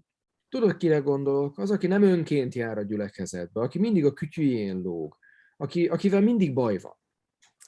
And just for the sake of illustration, draw a stick figure of this person and name it. Csak az illusztráció kedvéért rajzold le ezt a személyt, egy pálcika emberként, és írd fölé a nevét. I mean, this is about the level of my art, and no one's going to see it, so you can do it however you like. Ez az én művészi kifejezésem szintjét jelzi, én itt tartok a művészetben, lehet, hogy ti is, vagy hogy ti szebben le tudjátok rajzolni, de nem a művésziesség a lényeg. And now I want you to think, how did this child or teen experience last Sabbath's worship service, whether it was on Zoom or live? És most arra kérlek benneteket, hogy gondoljátok végig, hogy milyen lehetett a legutóbbi szombati istentiszteletnek az élménye ennek a gyereknek a számára, és itt kérek elnézést a sok elütésért, éjjel meg ilyen lopott időkben készítettem a fordítást, és nem volt időm rendesen végigolvasni, úgyhogy ezt nézzétek el nekem. So just think, what words would they use to describe their experience of last week's Sabbath service? Szóval milyen élmény volt a legutóbbi szombati istentisztelet ennek a gyereknek, vagy ennek a fiatalnak a számára? So write those words around and then think, what difference could you make? És ott vannak ezek a szavak körülötte, ezeket írjátok köré, és gondoljatok arra is, hogy min változtathatnátok ahhoz, hogy más élményei legyenek. How could you change their experience? Hogyan változtathatnátok meg az ő megtapasztalását a gyülekezetről? What would it take to make your church an unmissable place for this young person on Sabbath morning? Mi kellene ahhoz, hogy a gyülekezet szombat reggel egy kihagyhatatlan helyé váljon ennek a fiatalnak a számára? Write what you think Jesus would like them to experience there. Szerinted Jézus mit szeretne, hogy megtapasztaljon ez a gyerek? And how does he feel when they experience these other things? Hogyan szeretné Jézus, hogy megtapasztalja a gyerek a szombatot? So let me tell you how most children and young people experience most church services. Na, akkor elmesélem nektek, hogy a legtöbb gyerek és fiatal hogyan tapasztalja meg az istentiszteletet. I need you to really imagine this. Szeretném, hogyha ezt igazán elképzelnétek, és magatokévá tennétek. Because when I teach this in real life, this is what I do. Mert amikor ezt így a valóságban tanítom, személyes módon, akkor a következőt teszem. I put a hard, sturdy table in front of a blank wall. Oda teszek egy nagy, durva asztalt egy falhoz, And I sit 2 or 3 adults on this table. és 2-3 felnőttet ráültetek erre az asztalra. And make them look at the blank wall. És arra kérem őket, hogy nézzék a falat. And then I play them a sermon in Chinese. És akkor lejátszok felvételről nekik egy igehirdetést kínai nyelven. And this, in some funny way, simulates the experience of many children in church. És hát mókásan szomorú módon ez bemutatja azt, ahogyan a gyerekek sokszor érzik magukat a gyülekezetben. Because the seating is not suited to their physical size and needs. Mert az ülés az nem az ő fizikai szükségleteikre van szabva. So their back is not supported and their legs are dangling. A hátuk nem érintkezik a háttámlával, mert túl messze van. A lábuk lóg, nem tudják letenni a földre. That is really uncomfortable for a child. Ez nagyon kényelmetlen egy gyerek számára. You know, if children are made to sit still and they cannot move, it physically hurts their body. Egy ilyen testhelyzetben, ha mozdulatlanul kell ülnöd, az fizikai fájdalmat okoz. They need to wiggle. Szükségük van arra, hogy mocorogjanak. But the problem is when they wiggle in church, people often say, oh, stop kicking your legs. De amikor elkezdenek mocorogni, ficánkolni, akkor mindig valaki lepisszegi őket, hogy hallgass már, maradj már csendben, maradj már nyugton. But we haven't got the seats that they're comfortable in. De hát nem olyan a szék, amin ő kényelmesen tud ülni hosszú ideig. And then they can't see anything. És nem látnak semmit. And even if they could, there is nothing to see that changes very much. És még ha lenne is lehetőségük látni, nem volna mit látni, mert semmi nem változik, minden ugyanolyan. Az elejétől a végéig. They see the back of the chair in front, or the little old lady who's sitting there with a big hat. Látják a szék háttámláját maguk előtt, vagy látják annak a kalapos néninek a hátát, aki előttük ül. Or they're looking at the front and there's just adults speaking words they don't understand. Vagy néznek előre, ahogy felnőttek beszélgetnek olyan dolgokról, amiket ők nem értenek. Which may as well be a sermon in Chinese. Ami pont olyan, mintha te egy kínai igehirdetést hallgatnál. So I sit those adults on a table in front of a blank wall, listening to the Chinese sermon. Szóval ott ülnek a felnőttek az asztalon, nézik a falat, és hallgatják a kínai prédikációt. And I say to them, if your friend took you to church and this was what you experienced, would you go back next week? És megkérdezem tőlük, hogyha egy barátod hívott volna el téged ide, és ezt tapasztaltad, akkor jövő szombaton is szívesen jönnél? Would you want to go? Elmennél legközelebb is ebbe a gyülekezetbe? If you had a choice? Hogyha választási lehetőséged lenne, visszamennél? And what if someone said to you, you know, this is how church is going to be for the next 10 years of your life. És képzeld el, hogy valaki azt mondja, hogy tudod mit, a következő 10 évben minden szombaton ezt fogod átélni. What would you truly feel about that?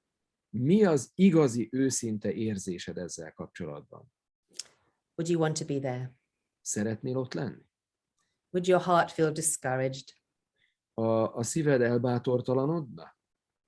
Would you run around on Sabbath morning to make your parents late for church? Megtennél mindent annak érdekében szombat reggel, hogy elkéssetek a gyülekezetből, és minél kevesebb időt kelljen ott töltened? So we really need to think, what are we asking our children to do when they come and sit in a church service? Végig kell gondolnunk, hogy mit is kérünk valójában a gyerekeinktől, amikor azt kérjük tőlük, hogy maradjanak csendben és mozdulatlanul a gyülekezetünkben. Are they so excited they can't wait to come back and they long to come to church? Tényleg annyira vágynak a gyülekezetbe menni, hogy már alig tudják kivárni, hogy végre szombat legyen, hogyha ilyen az istentisztelet? Or they learn to dread it and resent it? Vagy megtanulják kibírni, elviselni, és közben belül egyáltalán nem szeretik. So most of our church services have way too many words. Az istentiszteleteink többségében túl sok szó hangzik el. I think it's because worship services were created in the Middle Ages by male priests. Az az érdekes, hogy mi még mindig olyan istentiszteleti formákat követünk, amelyeket a 16. században alakítottak ki férfi papok. And these are teachers and Bible scholars. Ezek tanítók voltak, bibliatudósok voltak, They are totally in love with words. akik nagyon szerették a szavakat. So they think words are so amazing, let's fill the church service with words. Azt mondták, a szavak olyan gyönyörűek, töltsük meg az egész templomot szavakkal. Because at least 80% of our church service is purely verbal. Mert legalább 70-80%-a az istentiszteletünknek, 80%-a verbális. The welcome, the prayers, the announcements, the hymns, the Bible reading, the sermon. A köszöntés, a hirdetések, a felolvasások, az éneklések, az imák, az igehirdetés, szavak, szavak, szavak. So pretty much all children under 12 prefer visual or active learning than verbal learning. Ugyanakkor pontosan tudjuk, hogy 12 év alatt a legtöbb gyerek vizuálisan vagy mozgás útján tanul. And when we're adults, most adults prefer visual and active learning to just hearing. És képzeljétek el, hogy a felnőttek 70%-a ugyanígy vizuálisan vagy mozgással, cselekményekkel tanul, és nem szavak által. And unless children have a children's story with visual aids or something to do, És ha csak nincs olyan gyerektörténet az istentiszteletbe beleágyazva, amiben vannak szemléltető eszközök, the only interactive multisensory experience is putting money in the offering. az egyetlen multiszenzoros, interaktív élmény az istentiszteleten az, amikor megfogod a pénzedet és beleteszed a kosárba. What is that saying to our children about worship? Mit mond ez a gyerekeinknek az istentiszteletről? So most of us need to see something and to do something, to learn really well, to take it on board and remember. A gyerekeknek tenniük kell dolgokat, meg kell fogniuk dolgokat ahhoz, hogy magukévá tegyék és visszaemlékezzenek rá később is. I want you to think back to the sermons you can truly remember. És gondoljatok csak vissza egy picit azokra a prédikációkra, amelyek megmaradtak az emlékezetetekben. There are two significant ones in my life that I remember. Az én életemben 2 nagyon jelentős prédikáció van, amire mindig vissza tudok emlékezni. And one involved the preacher bringing a little suitcase to show all the things he had to help him on his spiritual journey. Az egyikben az igehirdető egy kis bőröndöt fölhozott a szószékre, és ez tele volt mindenféle olyan tárgyakkal, amelyek segítették őt a lelki fejlődésében. And he would take things out of this and explain the spiritual significance of the objects in there. És ahogy haladt előre a prédikációban, mindig kivett egy tárgyat, és elmondta, hogy ennek mit köszönhet a lelki fejlődésében. And the other one was when a visiting preacher called me up and said, make a huge container full of salt and flour clay.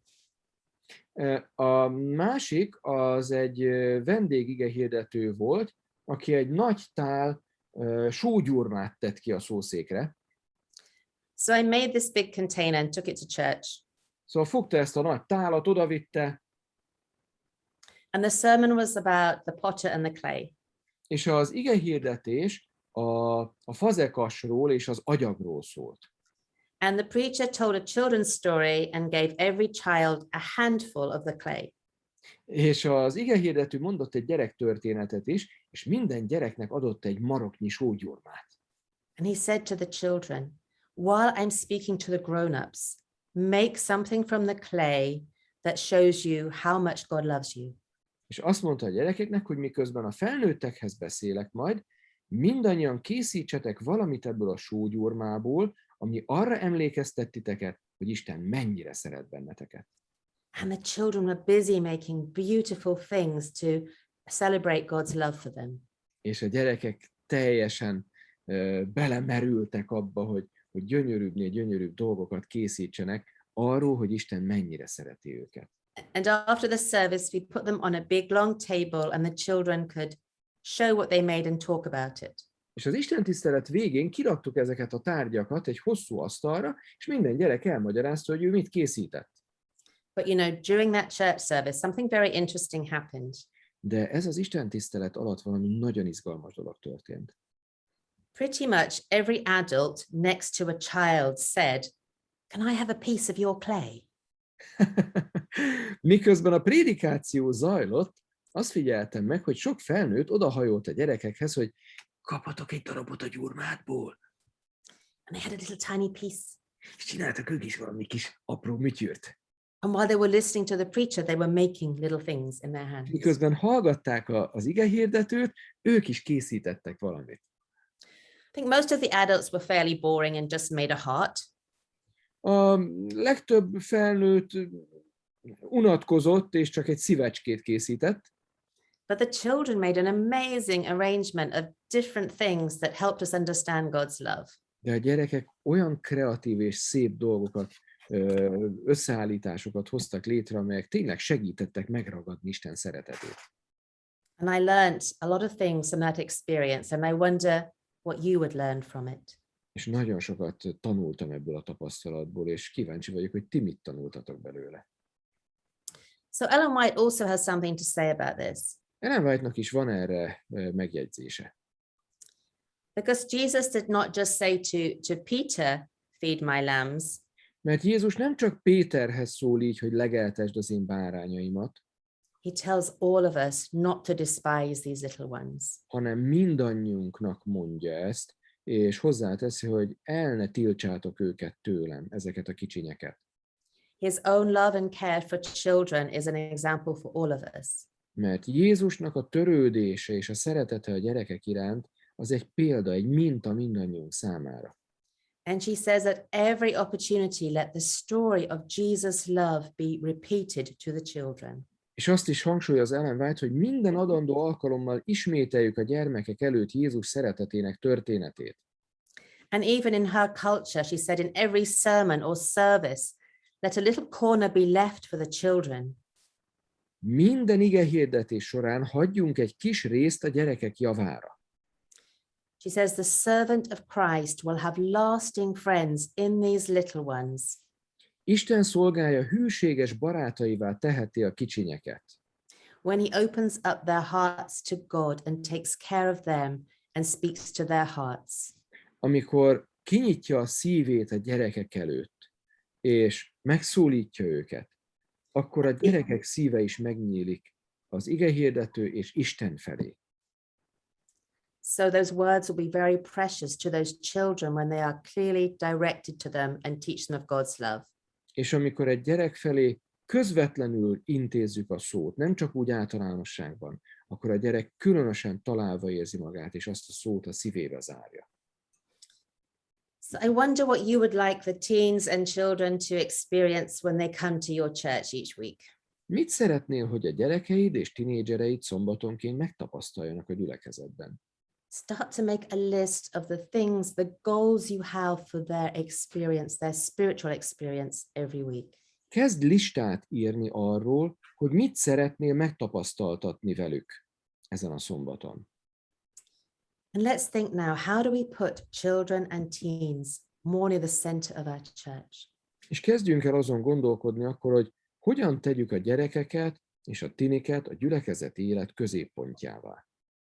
We need to pray to ask the Holy Spirit to inspire us with his ideas.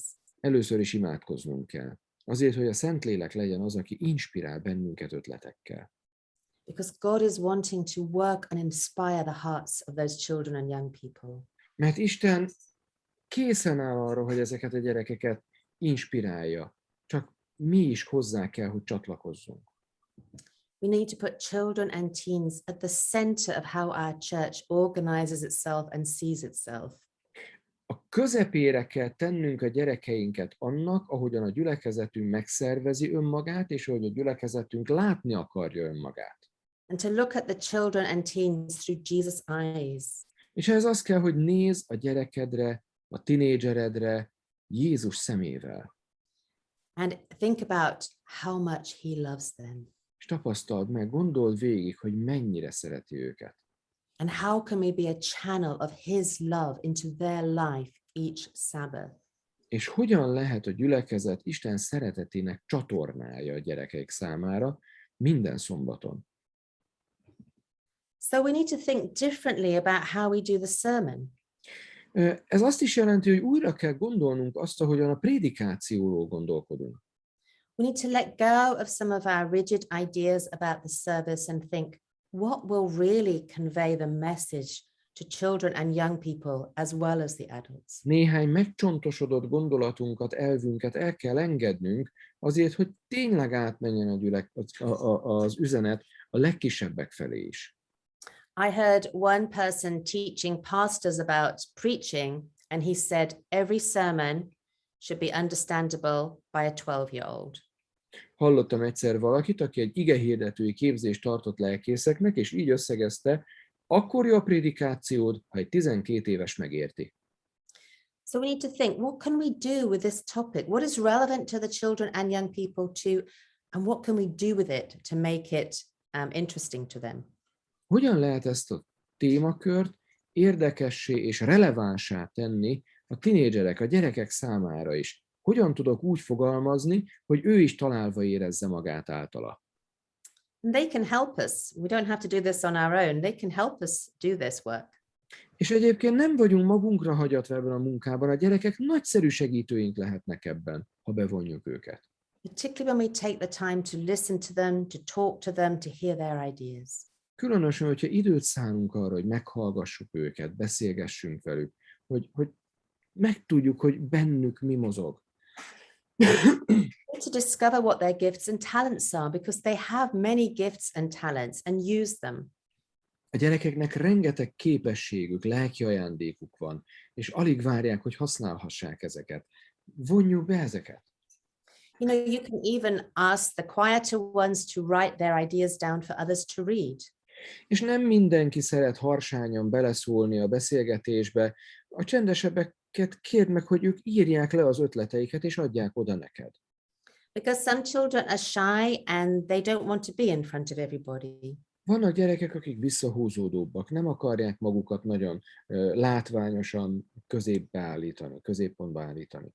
So we need to make sure there are ways for them to contribute even though they feel shy, rather than pushing them up to the front. De biztosítsunk nekik is lehetőséget arra, hogy ők is kinyílhassanak, és elmondhassák a véleményüket, és ne csak azt tegyük, hogy kényszerítsük őket beszédre, vagy nyomást gyakoroljunk rájuk, hogy ők is kiálljanak mások elé. You know, I actually grew up in a very intergenerational church. Én egy nagyon intergenerációs gyülekezetben nőttem föl igazából. Although it was in the 1960s, children and young people were regularly involved in everything.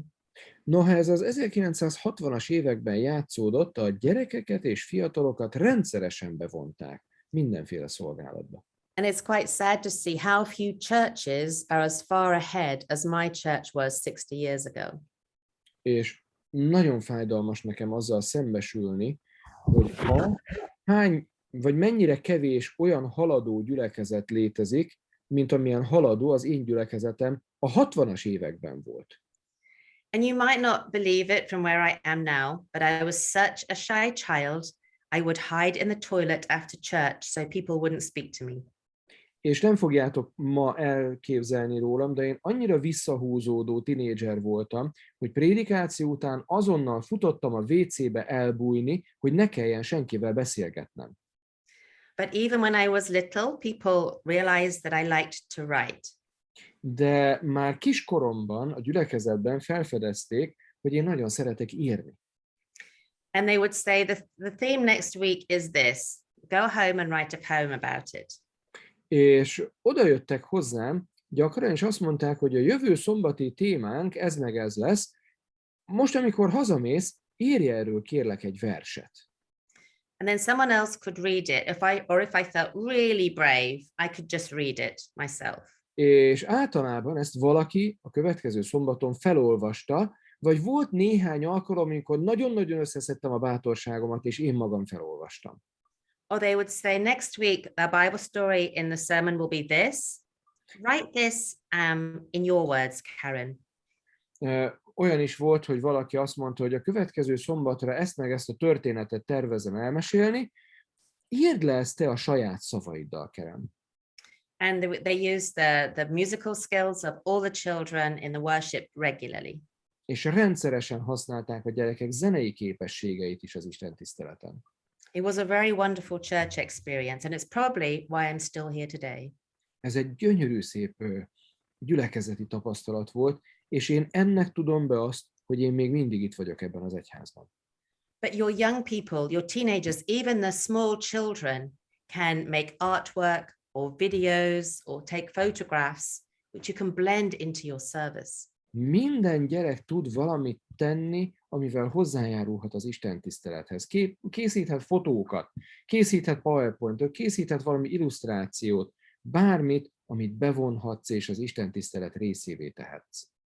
But we need to know them. We need to know what their passions are. We need to know what their skills are and use them.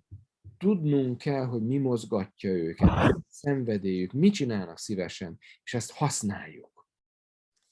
We need to be really flexible whenever we use children and young people in the service. Rugalmasnak kell lennünk, hogy bevonjuk a gyerekeket és tiniket az istentiszteletbe. Because things don't go to plan always. ugyanis nem mindig fog minden terv szerint alakulni. I remember when my son was little, he was Joseph in the Christmas story at our church. Emlékszem, amikor a fiam kicsi volt, ő volt a karácsonyi történetben József. And something happened to the little girl who was Mary, and she ran off the stage crying and left the baby with my son. És a kislánnyal, aki Máriát alakította, valami történt, és sírva lefutott a színpadról. And how do we help them to not feel shame or sadness or embarrassment when things don't go to plan? És ott hagyta Jézust az én Józsefemre, és ott volt bennem, hogy most hogyan bátorítsam, segítsem, támogassam őt onnan lentről, ha a dolgok nem terv szerint alakulnak. It's actually really good to have a mentor who's helping them to interact with the service. Jó, hogyha van egy saját mentoruk, aki segíti őket, támogatja őket ilyen helyzetekben. To rehearse things with them, show them how to get onto the platform, make sure there's a stool for them to stand on if they're short. Abban is segíthetjük őket, hogyha ki kell állniuk a szószékhez, és nem látszanak ki a szószék mögül, akkor legyen ott valami kis sámli, amire ráállhatnak. How near do they need to be to the microphone to be heard? Hogyan kell belebeszélni a mikrofonba, hogy hallják is? What do they do when they finished? How do they step back and get down again? Mit kell tenni, amikor befejezik? Hogyan kell lelépni a szószékről? And if they have a person there mentoring them, guiding them, it could even be a parent. If something goes wobbly, then it's the adult's responsibility to keep the child safe and happy and manage it. És gondoljuk végig a szószéket úgy fizikailag is, hogy mennyire mozognak ott dolgok, mennyire biztonságos az, és mi felnőttek, szülők, mentorok legyünk azok, akik gyerekbiztossá tesszük a szószéket és annak környékét is. Because sometimes children do things and they're funny and everyone laughs, but the child feels humiliated. Van olyan helyzet, amikor a gyerek valami vicceset tesz, és mindenki jól szórakozik rajta és nevet, de a gyerek ezt megalázó élményként raktározza el magának. Particularly if that child is an introvert or a bit shy in some way. Különösen, hogyha egy introvertált gyerekről van szó, vagy egy kicsit visszahúzódóbb, szégyellősebb gyerekről. I was in one church service, I was doing an intergenerational worship service. Voltam egy gyülekezetben, ahol intergenerációs istentiszteletet tartottam. And this church had chosen a 3-year-old girl to do the benediction at the end. És volt egy 3 éves kislány, akit kiválasztott ez a gyülekezet, hogy a záró áldást ő mondja ezen a szombaton. And she'd been there through the whole service, patiently waiting for her little bit at the end. És ott ült szegénykém egész istentisztelet alatt, és várta, hogy mikor jön az ő része végre. She was probably also a bit nervous. Valószínűleg kicsit ideges is volt. So she stood up the front with her microphone, És kiállt oda előre a mikrofonjával, and there was a long silence. és nagy, hosszú csend következett. And then she said, És aztán azt mondta, "Mommy, I need the toilet." anya, pisilnem kell! And she just ran out the church. És kifutott a gyülekezetből. And so, an adult needs to step in there, manage the situation so she doesn't feel embarrassed. És a felnőtteknek ilyenkor be kell avatkozniuk, meg kell őt védeni a szégyentől, hogy ne érezze megalázva magát. Ez legyen egy természetes dolog. And when she comes back to say, "Thank you for being willing, we really appreciate that." És amikor visszajön, akkor mondjuk el, hogy köszönjük, hogy kiálltál. Nagyon értékeljük. And let's read your prayer now or in the next service or at some point. És hogyha akarod, akkor ismételjük el most az áldást. Mondd el most, vagy a jövő szombaton. Because we want them to have a positive experience. Mert azt akarjuk, hogy pozitív élményt szerezzen. We also need to invite the children and young people to communicate what they want. Azt is el kell érnünk, hogy a gyerekek és fiatalok kommunikálják, hogy ők mit szeretnének. To say what they like best about the service. Mi tetszett nekik a legjobban az istentiszteleten? And I don't know whether you've seen these response buttons that they used to be outside the toilets, public toilets sometimes in the airport. Biztos láttatok már ilyen visszajelzés gombokat, amik például a reptéren, a WC-nél szoktak lenni. So it was okay, it was good, it was terrible. Ahol választhatsz, hogy hát úgy elment, oké volt, nagyon jó volt, rettenetes volt. So I think every church should have one of those outside the service. Minden gyülekezetben föl kéne egy ilyet rakni, állítani az istentisztelet után. But we had buttons for the children to put into jars. Kioszthatunk gombokat a gyerekeknek, amiket aztán ilyen kancsókba rakhatnak. And there was a sort of sad face, a neutral face, and a smiley face. Lehet 3 gombunk, egy szomorú arc, egy mosolygós arc, meg egy semleges arc. And when people came out of church, they would put a button in the jar that they experienced the service. És a gyerekek, amikor jönnek kifelé, akkor beletehetnek egy ilyen tartóba egy fejet, attól függően kancsóba, hogy mit tapasztaltak. But we also asked them, what did you like the best? What can we improve? De konkrétabban is kérdezhetünk, hogy mi tetszett a legjobban, és mi az, amit szerintetek fejleszthetünk? What ideas do you have? Neked milyen ötleteid vannak? So we need to think about the needs of children and teenagers at every single event that we do. Szóval minden egyes rendezvényünkön, amit a gyülekezetben tartunk, fontos, hogy a gyerekek szükségleteit, a gyerekek és tinik szükségleteit is átgondoljuk. Because everything we do as a church needs to have their voice, their presence when appropriate. Mert minden gyereknek éreznie kell, hogy az ő szavát meghallják, komolyan veszik. And we need to, excuse me, we need to speak up for their needs in meetings when they're not there. És hogyha van valamilyen döntéshozó testület, amelyben ők nincsenek jelen, akkor legyél te az, aki hallatod az ő hangjukat is, aki helyettük is felszólalsz. So make sure you have people on your committee that are dedicated to speaking up for the children and for the young people and teens. Győződj meg arról, hogy vannak a bizottságban olyan emberek, akik elkötelezettek a gyerekek és fiatalok mellett, és az ő hangjukat is megszólaltatják ott.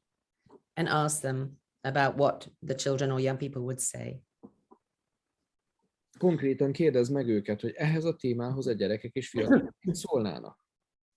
You also need to keep going when things are challenging. Fontos kitartanunk, akkor is, hogyha kihívásokkal szembesülünk. Because it can be hard work trying to change churches and ideas. Mert megváltoztatni valamit egy gyülekezetben nagyon kemény munka. But we need to keep it in mind, what would Jesus want us to be doing here? És mindig emlékezetünkbe kell idéznünk, hogy vajon Jézus mit tenne, ha ő most itt lenne? Ő mit akarna itt elérni? And I want you to think about the person that you drew in that picture, the little stick man or girl. Most egy kicsit gondolj vissza arra a kis pálcika emberkére, akit rajzoltál, arra kisfiúra vagy kislányra. And what could you do even next week to make their next Sabbath experience more positive? És most gondold végig azt, hogy ezért a fiúért, lányért mit tehetnél már most a következő szombaton, hogy az istentisztelet számára egy pozitív élményé váljon. How will you help them experience how much God loves them? Hogyan segítenél neki megérteni, hogy Isten mennyire szereti őt? So as I mentioned before, every Sabbath is this opportunity to win the hearts of children and teens or to push them away. Ahogy korábban is már jeleztem, minden szombat lehetőség arra, hogy a gyerekeink és fiataljaink szívét megnyerjük Jézusnak, vagy egy olyan tapasztalat, amely elfordítja őket Jézustól. Because we have been commanded by God to pass our wonderful faith on to the next generation. Hát ott van ez a sürgető felhívás Istentől, hogy adjuk tovább a hitünket a következő generáció számára. And that takes intentionality. És ehhez tudatosság kell. It doesn't just happen because they're in the same building as us. Ez nem csak úgy magától történik meg azért, mert ugyanabban az épületben vannak, mint mi. Especially if what they experience there is not positive for them. Különösen, hogyha amit megtapasztalnak nem pozitív a számukra, nem fog magától megtörténni. So let's think now about intergenerational worship services. Szóval akkor most már konkretizáljuk a dolgot az intergenerációs istentiszteletre. How often should we do something? Milyen gyakran szervezzünk ilyet? Well, where possible, every service needs to involve at least one thing that is done by a child or a young person. Ahol csak erre lehetőség van, minden egyes istentisztelet vonjon be valakit különböző korosztályokból, amikor csak lehet. And where possible, from every age group. Legalább egy gyereket, de lehetőség szerint minden korosztályból valakit. There was some research in America, and they found that churches that involved child or young person every week in their service grew the fastest. Volt egy érdekes kutatás Amerikában, amelynek a végeredménye az lett, hogy azok a gyülekezetek növekednek a legjobban, amelyek legalább egy gyereket bevonnak valamilyen formában az istentiszteletbe. And why is that? És miért van ez? Well, when a church is meeting the needs of children and young people, other families are attracted to it. Azért, mert hogyha a gyülekezet válaszol a gyerekek szükségleteire, akkor ez a többi családot is elkezdi vonzani a gyülekezet felé. When my mother's church had an intergenerational worship service, people would drive 80 kilometers or more to come. Amikor az anyukám gyülekezetében intergenerációs istentiszteletet tartanak, akkor vannak családok, akik 80 kilométerről eljönnek oda. When you involve a child or young person, they may bring relatives with them who don't normally come to church. Hogyha bevonsz fiatalokat a gyülekezeti szolgálatba, ők lehet, hogy meghívnak olyan barátokat vagy rokonokat, akik egyébként nem szoktak járni. Daddy, Grandma, I'm doing something at church next week. Please come and see me. Apa, nagyi, jövő szombaton én is fogok valamit szolgálni a gyülekezetben. Gyere kérlek és nézd meg, jó? And also when an adult visits that church for the first time, És something special happens. amikor egy felnőtt életében először jön el a gyülekezetbe, akkor is valami különös történik.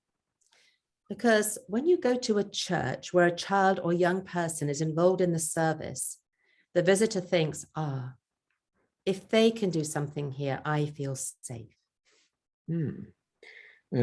Egy felnőtt, amikor azt látja, hogy gyerekek szolgálnak a gyülekezetben, akkor tudattalanul is belevésődik az az érzés, hogy ha ők is tudnak itt valamit tenni, akkor én itt biztonságban vagyok. It helps them feel they don't have to be perfect or something special to be there. Everyone is accepted. Akkor azt érzik, hogy itt mindenkit befogadnak, nekem nem kell tökéletesnek lennem, hibátlannak lennem ahhoz, hogy itt engem szeressenek. So it's good to aim for this variety of ages at every service. Tehát a korosztályok széles palettáját próbáljuk meg bevonni minden egyes istentiszteletbe. And to involve them in the sermon or a Bible reading or a prayer or something else. Találjunk valamilyen feladatot számukra, alapige felolvasás, imádság, igehirdetés, bármi. And I'll give you some ideas for how to do that. És fogok ötleteket adni, hogy ezt hogyan csináljátok. I would say start slowly with something that is sustainable. Azt javaslom, hogy lassan induljatok egy olyan gyakorisággal, ami fenntartható. Maybe you just want to do it once every 6 months or once every quarter. Lehet, hogy a ti gyülekezetetekben az a fenntartható, hogyha fél évente van egyszer. Lehet, hogy van, ahol negyed évente. Valahol esetleg havonta is lehet. But if you're involving children every week in some way, the others will all sit up and they will want to see what's going to happen for them. De hogyha bevonsz egy gyereket minden istentiszteletbe, akkor a többi gyerek is fölpattan, és látni akar, hogy mi történik, most mit csinál az én kortársam. And even if they know that there will only be a special service once every 6 months or once a quarter, that will keep them going, keep them focused, even though it's not every week. És hogyha tudják, hogy kiszámítható módon minden negyed évben van egy olyan istentisztelet, ami különösen bevonja őket, akkor ez segít az unalmasabb szombatokat is elhordozni, és ott tartani a fókusz, hogy de majd jön az a különleges szombat. And then we need to think, who will organize the service? ki szervezze az intergenerációs istentiszteletet? It's quite good to recruit and train a special team. So I'm glad that for some of you, there is more than one person from the church here. És talán közületek többen is vagytok egy gyülekezetből, ez nagyon jó dolog, hogyha így van, mert akkor tudtok csoportot alkotni. Toborozz, és képezz ki egy csapatot magad köré. And it helps if your team has people who are good at certain aspects of the service. És jó, hogyha különböző képességű emberek vannak, mindegyik egy más-más területen ügyesebb. And someone can involve the children and young people in a musical item because they have that skill. Valaki a zenei részre tudja a gyerekeket jobban bevonni, mert ezt a képességet ismeri föl bennük. And maybe the pastor or whoever is doing whatever the sermon is that day can think about how they can creatively involve them. Vagy esetleg az igehirdető, a lelkész végig gondolja, hogy a prédikációba hogyan tud gyereket bevonni. And maybe someone could be a mentor for the children reading the Bible stories, and I'll tell you about that later too. És lehet, hogy valaki ügyes abban, hogy mentorálja a gyerekeket abban, hogy hogyan meséljenek gyerektörténetet, erről is fogok még konkrétumokat mondani. And the people in charge of organizing the prayer can think of interactive prayers or ways to involve different ages in a prayer. Aki pedig imádkozik, az készüljön úgy, hogy interaktívvá tegye az imát, és megszólítson az imában különböző korcsoportokat. And involve people of all ages and make sure the singles aren't left out, use couples as well. Figyeljetek arra, hogy különböző korosztályokat és különböző családi állapotúakat is bevonjatok. Szingliket se hagyjátok ki, párokat se hagyjatok ki. And there are very simple ways to involve people of all ages easily in every service. És nagyon egyszerű módjai vannak annak, ahogyan minden korosztályt be lehet vonni. Once you start to think how you can do it. Ha egyszer elkezdesz azon gondolkodni, hogy hogyan tedd, So in my parents' church, the intergenerational worship service is taken by a different family the first Sabbath of the month. a szüleim gyülekezetében például úgy van, hogy az intergenerációs istentiszteletet minden hónap első szombatján tartják, és minden hónapban egy másik család felel érte. And so then every family only has to do one service once a year. So it makes it simple. És az nagyon leegyszerűsíti a dolgot, mert minden család évente egyszer jut sorba. And the services change because the families have different gifts and skills. És mindig változatos, mert minden családnak mások az erősségeik. So in my mother's church, there is a very creative art teacher. Van egy nagyon ügyes rajztanár például az anyukám gyülekezetében. And every time that family does the worship service, the congregation is involved in a creative and interesting piece of art. És minden alkalommal, amikor az a család szervezi az intergenerációs istentiszteletet, akkor lehet tudni, hogy a gyülekezet valami nagyon kreatív, művészi tevékenységben fog részt venni. But another family is better at making videos and they put them into their service. Van egy család, aki nagyon ügyes videók készítésében, és mindig tudják, hogy valami nagyon klassz videó. And the family where dad is a music teacher, they do often more musical things. Van olyan család, ahol az apuka zenetanár, és ők mindig valami hangos dolgot csinálnak. So it means that there is a rich variety of the services that are done. Tehát gazdag variációs lehetőségek kínálkoznak, ha különböző családok viszik a programot. And as I told you, these are my elderly mother's favorite church services. És ahogy mondtam, az én idős anyukámnak ezek a kedvenc istentiszteletei. And who should organize the service? Ki szervezze az Isten tiszteletet? Well, as my mum's church does, the families take it, but in some churches it's the children's ministry or the youth team or the pastor. Az anyukám gyülekezetét már hallottátok, hogy ott hogy csinálják. Vannak gyülekezetek, ahol például a gyerekosztály viszi, vagy az ifi osztály, vagy a két osztály együtt. In one country, we trained all the pastors in intergenerational worship. Az egyik országban minden lelkészt kiképeztünk az intergenerációs istentiszteletek tartására. And they went through my book together as a small group, doing one chapter at a time. És végigmentek a könyvemen, itt látjátok magyar nyelven is, feltétlenül szerezzétek be az Advent kiadótól, és fejezetről fejezetre feldolgozták a könyvet, és a végén And then what they did is they asked the pastors, whenever you do an intergenerational worship service, write it up in such a way another pastor can do it too, where they are. a végén arra kérték őket, hogy bármikor, amikor intergenerációs istentiszteletet tartotok, akkor írjátok le a pontos forgatókönyvét, szóról szóra úgy, hogy az másolható legyen, és ezt föltöltötték egy weboldalra, ahonnan a többi lelkész is levehette magának, és egy óriási készlet jött össze. So they wrote up what they did, and then other teams would add their ideas and their different options when they tried the service out. És így mindenki hozzátehette esetleg a saját ötleteit, még a saját lehetőségeit, és egy nagyon gazdag ötlettár jött össze. And in this book, you'll even find a couple of ideas to get you started. Ebben a könyvben találtok néhány konkrétan kidolgozott intergenerációs istentiszteletet is, és nagyon sok gyakorlati ötletet. So here is just one way of developing a service like that. Ez egy lehetséges módja annak, hogy hogyan dolgozzunk ki egy ilyen istentiszteletet. So it's quite useful to have a series to work with so that you don't have to think hard about what the next topic will be. Érdemes egy ötlet sorozattal indítani, hogy ne kelljen mindig újra és újra gondolkodni, hogy itt a következő alkalom mi legyen a téma, hanem a sorozat az úgy adja magát, a témák fakadnak egymásból. So it might be the parables of Jesus. Lehet például Jézus példázatait. And they're quite useful because a parable is a story and you have a little bit more license to be creative with it.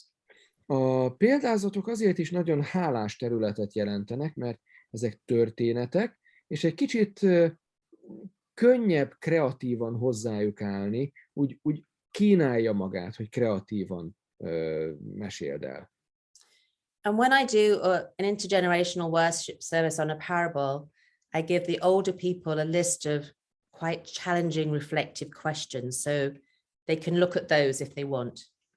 Amikor például példázatokról beszélek, akkor az idősebbek számára kinyomtatok egy listát, hát ilyen nehezebb kérdésekkel, amelyekről ők reflektálhatnak a saját szintjükön. And they feel that their needs have been met. És érezzék, hogy a szükségleteikre odafigyeltünk. Someone's thought about their deeper spiritual experience. Valaki mesél például a legmélyebb lelki élményéről. But my actual experience is they can't keep their eyes off what is happening actually in the church. De az én tapasztalatom az, hogy nem tudják igazából levenni a szemüket arról, hogy mi is történik a gyülekezetben. But you might like to do Bible heroes or stories from the patriarchs, or so you can take a theme that is helpful. Bármilyen témát választhatok, például a Biblia hősei, vagy a pátriárkák történetei, vagy bármi, amit ti szívesen visztek be a gyülekezetbe. I even have a service about the different parts of our body and how we use them in worship and service, and matched with Bible stories as well. Olyanról is hallottam, hogy valaki a különböző testrészeket vette végig egy sorozatban, melyik testrészünkkel hogyan dicsőítjük Istent, és milyen bibliai történetek találhatók egy-egy testrésszel kapcsolatban. So how do we use our eyes, our voice, our ears, our mind, our heart? Szemünket, a szánkat, a fülünket, a szívünket Isten dicsőítésére. And I found stories of people using these different things in different ways in the Bible. És különböző történeteket soroltak föl a Bibliából, ahogy emberek a különböző testrészeiket különböző módokon használták fel a dicsőítésre. And then come together as a team and prayerfully reflect on the theme or the story that you have. Ezután gyertek össze, mint csapat, és imádkozva tanulmányozzátok a témát, reflektáljatok róla.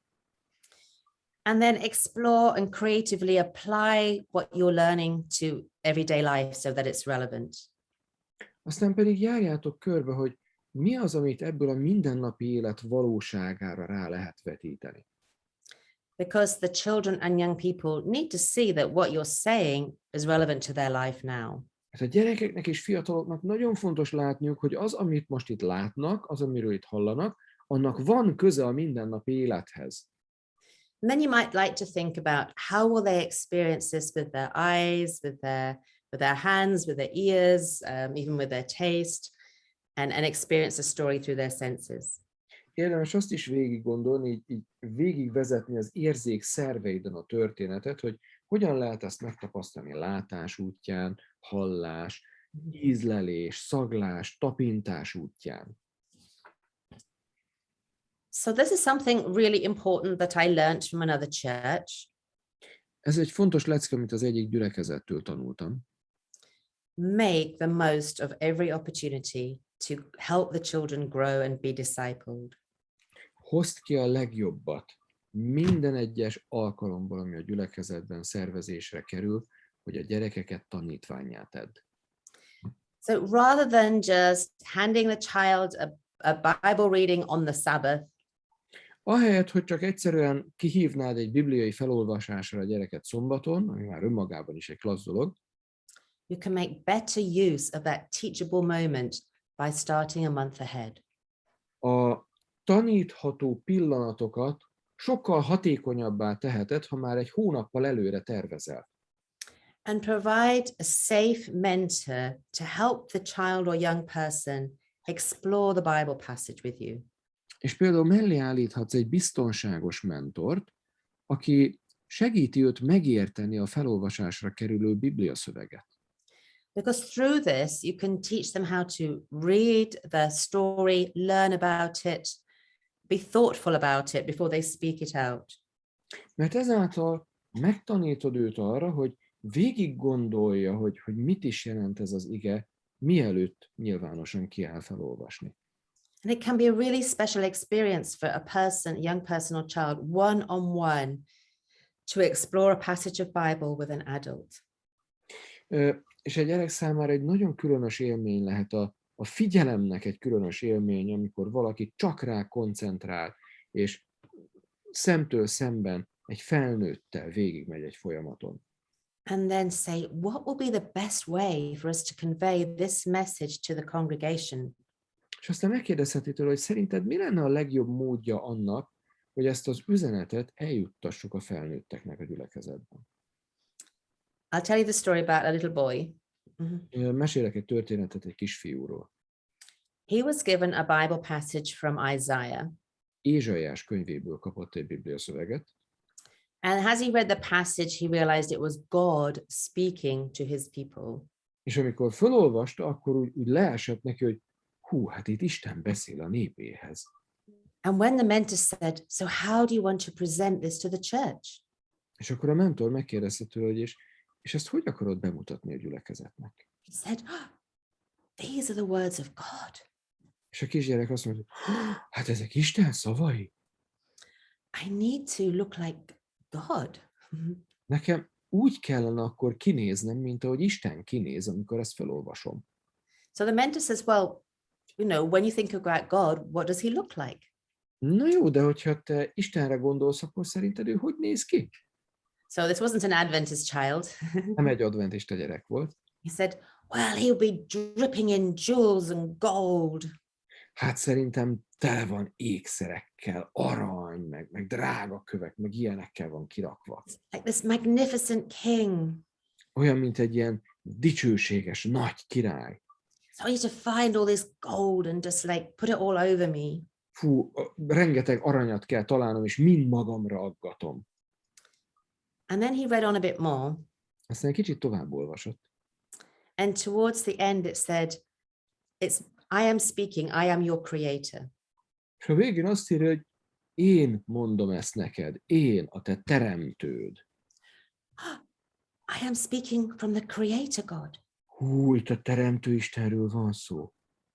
That part of God. Szóval Istennek ezt a részét kell hangsúlyozni. So how can I help people to see this is a message from Creator God? Hogyan tudnám az emberekkel megláttatni, hogy ez egy üzenet a teremtőjüktől? So the mentor says, well, go home and think about it for a week, and then come back and we'll talk about it next time. A mentor azt mondta neki, hogy menj haza és gondolkodj egy hétig ezen, és És a jövő alkalommal beszéljünk erről újra. Well, the next week, the little boy had found a green velvet jacket in a charity shop. A következő héten a kisfiú az egyik ilyen használt ruhaboltban talált egy zöld bársony jacket. And he'd got his mom to stitch on it like flowers and little animals and birds and fish. És arra kérte az anyukáját, hogy erre tegyen rá virágokat, meg madarakat, meg halacskákat, kis állatkákat. And he made something for his head with the stars, the sun, the moon, and some clouds on it. És a fejére pedig ilyen fejdíszt csinált, nappal, holddal, csillagokkal, felhőkkel. And then when he went to say it in the church, he told everybody, today, these are the words of the Creator God speaking to us. És amikor kiállt, hogy felolvassa az alapigét a prédikációhoz, akkor úgy kezdte, hogy ma a Teremtő Isten szavait olvasom föl hozzátok, amiket intéz. And he said, I have made this outfit to remind you the Creator God is speaking to you. És azért készítettem ezt a ruházatot is, hogy emlékeztesselek benneteket, hogy most a Teremtő beszél. And I can tell you, he never forgot that, and nor did anybody else in his church. És állítom nektek, ez a kisfiú soha nem felejtette el azt az igét, de a gyülekezet se felejtette el ezt az élményt. And the mentor and the church made the most of that teachable moment for that child.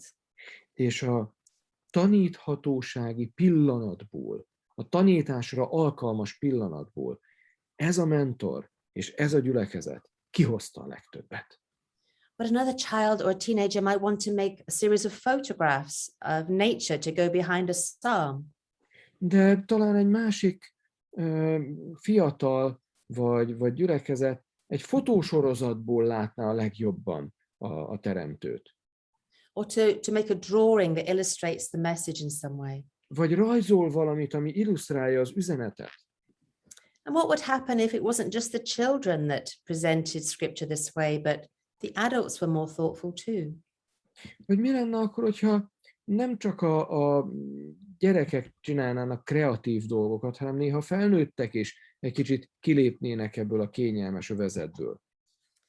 So we need to find creative ways to involve them in prayers as well. Szóval tanuljunk kreatív módokat az imádságra, a felolvasásra. And we did things like have 4 different color prayer bags in the church. 4 different color? Bags, gift bags. Oké. Lehet például egy ötlet, hogy 4 különböző színű ajándéktasakot hozunk a gyülekezetbe. So perhaps pink is praise, yellow is thanks, blue is sorry. Lehet például a rózsaszín, a hála, a kék, a bocsánat, a piros, a kérés. So we had please, thank you, praise and sorry. Tehát lehet a kérés, a köszönet, a dicsőítés és a bocsánat. And then we had matching color papers to match the bags and with the same word on, like sorry, please, thank you, praise. És akkor a 4 ajándéktasak színének megfelelően legyenek ilyen papírlapok, ugyanolyan színűek, és a közepére nyomtassuk rá, hogy hála, dicsőítés, kérés, bocsánat. And every person had these 4 color pieces of paper. És mindenkinél van mind a 4 színből. And they would write one sentence or draw something on each piece of the paper. És minden papírra rárajzolhat, vagy ráírhat valamit. And then the children, even those who cannot read, can match the pink paper to the pink bag and the blue paper to the blue bag. És azok a személyek, akik nem is, vagy a gyerekek, akik nem is tudnak még olvasni, de a szín alapján tudják, hogy melyik hova tartozik. And then when we pray, I would lift up the praise bag and say, dear God, these are all our praises. You already know what's in here. Akkor azt mondhatjuk, hogy Istenünk, ezek a mi kéréseink, és annyira, te annyira ismersz bennünket, hogy tudod, hogy mik vannak itt rajta. But we're going to read a few of these out loud right now. De egy párat felolvasunk hangosan is. And I would read the different some of the different praises on the paper. Akkor felolvasunk például néhány dicsőítést. And we go through every bag doing that. So here are our sorries to you, God. This is our confessions. Itt vannak a bocsánatkéréseink. You already know what they are, but here are a few, and make sure they're ones you can read out loud. Te tudod, hogy mikért kérünk bocsánatot, de itt van néhány, amit felolvasunk, csak persze győződj meg előtte, hogy ezek olyanok lesznek, amik megoszthatók hangosan. You can get, I'm sorry, God, I wanted to kill my brother this week. Szóval azért ilyet ne olvassatok föl, hogy bocsánat, Istenem, azért, mert meg akartam ölni az öcsémet ezen a héten. And then we made a big poster of all the praises and stuck them on one piece of paper. Aztán egy nagy posztert készíthetünk, hogy azokat a színű papírokat mind kiragasztjuk rá. And all the pleas and all the thanks. Minden dicsőítést, minden hálaadást. So everyone can read them later. Hogy később mindenki elolvashassa. But we destroy all the sorries just in case. De utána ezeket megsemmisítjük a biztonság kedvéért. But it means even tiny children can take the paper and sorry, someone's put something on my screen. Can take the paper and match it to the bag. They can be involved. Könnyű így azonosítani a szín alapján, hogy mindenki megkapja az azonos színű papírokat, és betesse az adott színű tasakba. And then think about the music and the songs. Aztán gondolkodhatunk a zenéről. It's good to have a more traditional song and a more contemporary or suitable for children's song as well in your service. Jó, hogyha többféle zenei stílus jelenik meg az istentiszteleten. Legyenek hagyományosabb énekek, és legyenek korszerűbb és a gyerekek, fiatalok számára is kedveltebb énekek.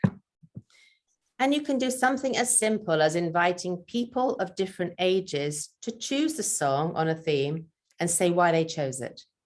És azt is megtehetjük, hogy különböző korosztályú személyeket kérünk meg az énekek kiválasztására, és mondják el azt is, hogy ahhoz a témához miért ezt az éneket választották. So an older person choose their favorite song and maybe tell you the story why it's special to them. Egy idősebb személy kiválaszthatja a kedvenc énekét, és elmondhatja, hogy őt mi fűzi ehhez az énekhez, miért olyan kedves ez neki. And even small children can say, I really love this song because... És a kicsik is elmondhatják, én nagyon szeretem ezt az éneket, mert... In one church I go to, after the children's story, they have 3 lively children's songs. Az egyik gyülekezetben, ahova rendszeresen járok, a gyerektörténet után van 3 nagyon aktív, eleven gyerekének. So they do actions, they can bang their instruments, they can make a lot of noise and do a lot of movement. Itt legálisan zajonghatnak, mozoghatnak, üthetik a dobjaikat, meg a különböző hangszereiket, itt kiélhetik magukat. And then it tires them out, so they'll sit quietly for a bit longer. És ez segít nekik utána egy kicsit csendben maradni a következő részben. Or let them illustrate the songs with their own pictures or a video or PowerPoint. Vagy kérd őket, hogy illusztrálják a történetet a saját videóikkal, PowerPointjukkal, vagy képeikkel, amiket készítenek. My teenage son used to love doing the PowerPoints for the songs at church. A fiam, amikor tínédzser volt, nagyon szerette az énekeket kivetíteni a gyülekezetben PowerPointon. He would spend every Friday night choosing pictures and arranging the words to look nice on the screen. Minden péntek estét azzal töltött, hogy órákig rakta össze a PPT-ket, a legszebb képeket vadászta össze hozzá, megfelelő betűtípust. He was shy, he's not good at he's no good at music, but this is something that he could do. Ő visszahúzódó fiú volt, és ő nem állt ki hangosan tenni valamit, de ezt szívesen vállalta, és nagyon komolyan vette. And then we can involve the children and young people in the teens and offering. We can involve the children and teens in the offering. A gyerekeket és tiniket bevonhatjuk az adakozás gyűjtésébe is. Get the children to decorate the tithe envelopes. To make their own envelopes. Dekorálhatják a tized cédulákat. And you might have to put a piece of paper in there with all the information the treasurer needs. Vagy berakhatják ők a cédulát, amire az információkat írják. and ask the child to put their name on the envelope. This was made by Anna. És kérd meg a gyereket, hogy írja rá a kiszínezés után, hogy ezt Anna készítette, írja oda a saját nevét. And then when an adult chooses that envelope, they can go and thank that little girl for És making. amikor egy felnőtt kiválasztja azt a 10 borítékot, oda mehet Annához megköszönni neki, hogy de szépen kidekoráltad. And that makes that little girl feel so special. És ettől ez a kislány annyira különlegesnek érzi magát abban a gyülekezetben. In one of our churches, the children would bring money up to the front when they had a children's story, and it went to pay for a scholarship for Indian children. Volt egy gyerek például, aki pénzt szorongatott magával, és hozta a gyerek történetre előre, és mondta, hogy ő ezt egy indiai gyereknek a tandíjába szeretné beleadni. Or let them put a little slip in the offering plate with a thank you to God, along with their money, or even if they don't have money. Vagy ha valakinek nincs pénze, vagy ha van pénze, de szívesen teszi, akkor ne csak pénzt tegyenek a kosárba, hanem egy kis feliratot is, köszönöm Istenem, vagy valami mást, ami kifejezi a hálájukat. Ne csak pénzt gyűjtsünk be. This helps them to see that when they give money in the offering, it's not just about putting little coins in, it's a relationship with God. Ez segít meglátniuk azt, hogy az adakozás az nem csak arról szól, hogy érméket raksz bele egy kosárba, hanem ez egy kapcsolati cselekmény. Or challenge your teens and young people to make a sketch or a video to show the importance of generosity. Készítsenek a gyerekek vagy a tinik egy rövid videót, vagy jelenetet az adakozásról, vagy az adakozás fontosságáról, meg arról, hogy hogyan használják fel az adományokat. So when it comes to the sermon, you need to be a bit more creative about how we use that teaching space. Amikor a prédikációra kerül sor, akkor egy kicsit nagyobb kreativitást kell megmozgatnunk ahhoz, hogy tényleg a tanulási hatás az átmenjen minden korosztály számára. Think how they can use their different senses to experience whatever you're going to talk about. Gondold végig, hogy az érzékszerveiket hogyan vonhatják be a tanulságok magukévá tételében. The more senses they experience and the more they do interactively, the better they will learn the story. Minél több érzékszervet használnak, és minél több konkrét cselekményt hajtanak végre a prédikáció során, annál mélyebben beléjük vésődik az igehirdetés üzenete. Remember the sermon with the clay. Emlékezzetek a sógyúrmás prédikációra. Even if you only have a very simple service, you can hide things on the PowerPoint slides. Ha nincs sok lehetőséged mozgásra, vagy ilyesmi, apró kis képeket, vagy információkat elrejthetsz például a PowerPoint diákon, amiket kivetítesz. Maybe it's an object, maybe it's letters to spell something. Maybe you want them to count something on the slides. Betűk, vagy tárgyak, amiket meg kell számolniuk a gyerekeknek. And this gives them something to focus on if they find it hard to listen. És ez miközben hallgatják a prédikációt, és elkalandozna a figyelmük, segít a fókuszt ott tartani. Maybe you can ask your teens to make a video, very short video to go in the middle of the sermon somewhere. Esetleg a tinédzsereket megkérheted arra, hogy egy rövid videót állítsanak össze, amit levetítesz a prédikáció közepén. And it can be as simple as like just each sharing their ideas about the topic. Lehet ez arról is, hogy a saját ötleteiket osszák meg a témáról. Or interviewing an older person about something in their life that is similar to what the sermon is about. Vagy készítsenek interjút egy idősebb személlyel a prédikáció témájával kapcsolatban. We did a service, an intergenerational service on creation, and we asked people of different ages to tell us their favorite thing God has made. Az egyik ilyen intergenerációs istentiszteletet például a teremtésről állítottuk össze, és különböző korcsoportú emberektől kérdeztük meg, mi a te kedvenc teremtményed? And that was really special. They showed it, or they had a picture of it, or they talked about it. És nagyon különös volt, mert képet mutattak róla, vagy meséltek róla, mindenki hozott valami egészen meghökkentő érdekes dolgot. So just take some thinking about how can we explore this in a slightly different way here. Csak kicsit a megszokáson kívül kell helyezni magunkat, és végig gondolni, hogy hogyan tudjuk ezt szokatlan módon, izgalmas módon megláttatni. We also need to, as I mentioned several times, use their creativity. They are amazingly creative. Az emberek, a gyerekek különösen nagyon kreatívak. Vonjuk be az ő kreativitásukat. Many young children now have really good skills of using technology to create pictures. Sok gyerek ma rendkívüli képességekkel rendelkezik a technológiai eszközök használatára, fotók készítésére például. My 9-year-old granddaughter was showing me how to edit photographs and transform them in different ways that I didn't know anything about. Én például a 9 éves unokámtól tanultam meg fotókat szerkeszteni, olyan formában, ahogy korábban nem is gondoltam, hogy lehetséges. So use their skills in different ways so they feel valuable and special.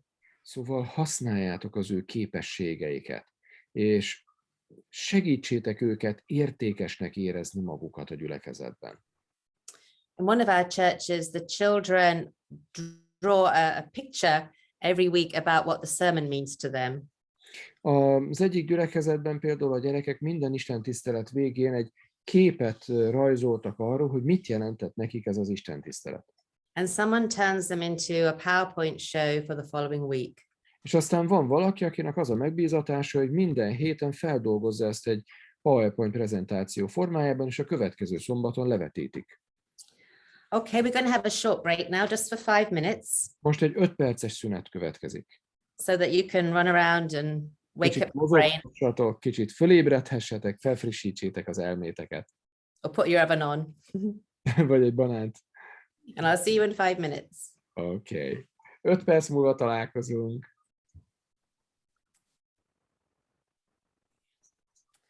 Welcome back. Hope you had a good break and you feel re-energized.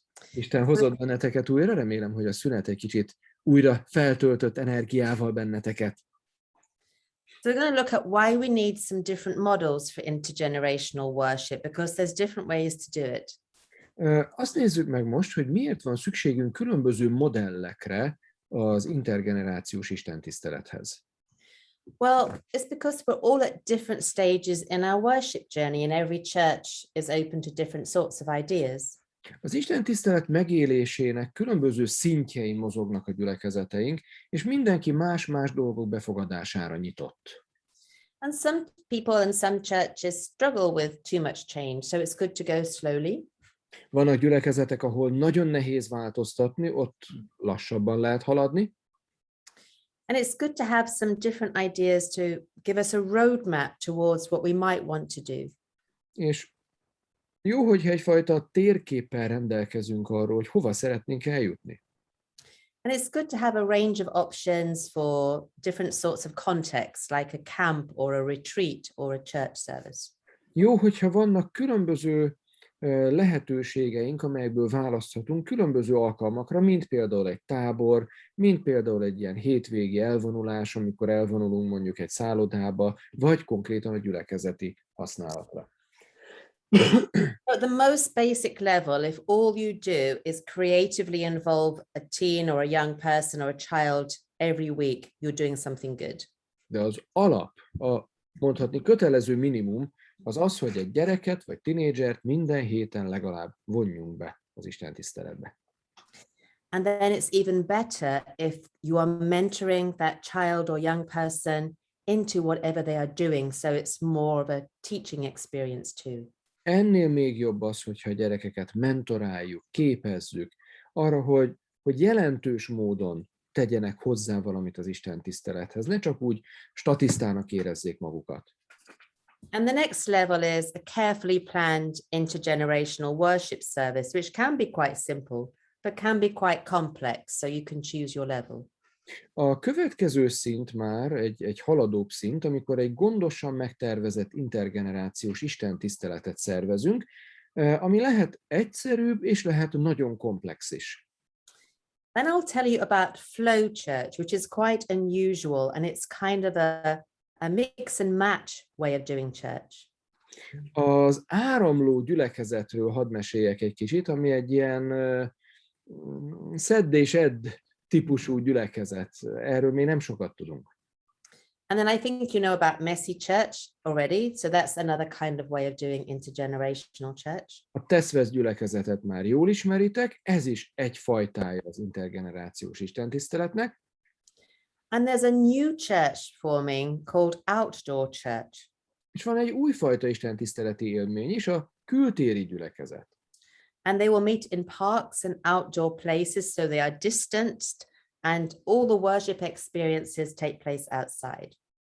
Ezek olyan gyülekezeti élmények, amelyek kint zajlanak, parkokban, vagy természetben, ahol van egy fizikai távolságtartás, de minden jó meg van szervezve a közös élmény érdekében.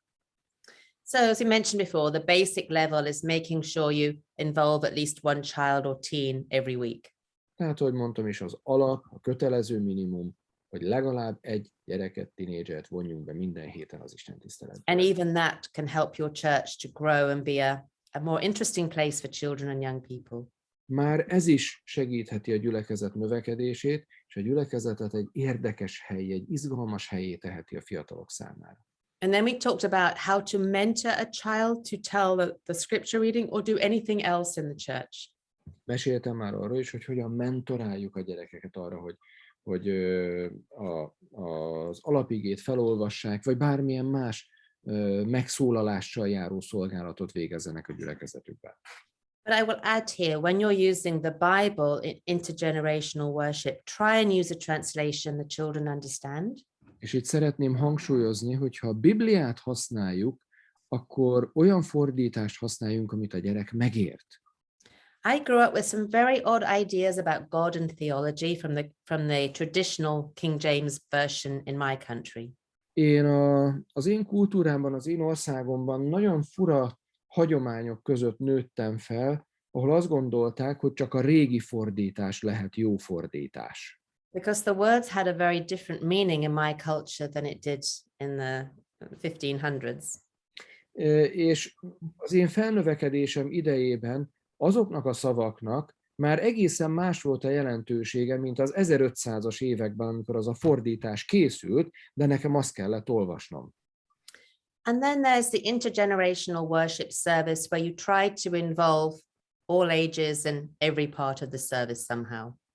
És aztán ott van a következő szinten az intergenerációs istentisztelet, amely minden korosztályt megpróbál az istentisztelet minden elemében képviseltetni.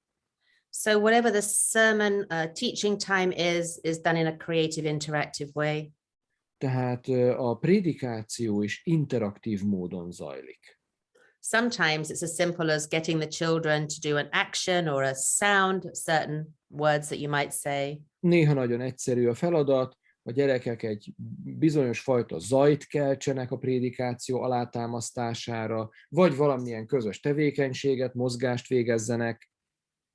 So when I do the story of the lost sheep as an intergenerational worship service, Tehát amikor például az elveszett bárány történetét dolgozom fel egy intergenerációs istentisztelet formájában, we chose one Bible verse and we put each word on a different sheep shape, paper sheep shape. kiválasztjuk az alapigét, és annak minden szavát egy bárány alakú papírra ragasztjuk. And we hid them all over the church for the children to find. És elrejtjük a báránykákat mindenféle a gyülekezetben, a gyerekeknek pedig meg kell találniuk őket. And they were numbered and they had to get themselves in the right order to show the Bible verse to the congregation. És aztán meg kell, hogy találják a gyerekek ezeket a bibliaszövegeket, és megfelelő sorrendbe kell, hogy állítsák a szavakat a gyülekezet nyilvánossága előtt. And then the whole congregation could read the verse together. És utána az egész gyülekezet felolvashatja együtt a szavakat. Little tip, had 2 sets of sheep. Egy kis tipp, legyen nálad 2 készlet a bárányokból. Because one time we lost the crucial word not, and That made a whole big difference to what the Bible verse said. Egyszer ugyanis elveszítettük a legfontosabb szót, a ne szócskát, és nem tudtuk pótolni, és ez az egész szöveg értelmét átírta. And then you can just slip the right word in without a lot of hassle. Vagy akkor rögtönöz valamit, és egy papírra csak írd rá azt, hogy ne. So when we told the story of the lost sheep, different parts of the congregation had to make a different sound from the story. Amikor a bárányról beszéltem, akkor a gyülekezet különböző részei különböző zajokat kellett, hogy utánozzanak, vagy hangokat. And some sounds anyone could make, like rumble, rumble for hungry. Például gyomorkorgás hangját kellett valakinek utánoznia, vagy egy csoportnak. Or ouch, if something was going to hurt. Vagy ha valami fáj, akkor au! And so everyone is involved and they're listening to the details of the story. És mindenki nagyon figyelte a részleteit a történetnek.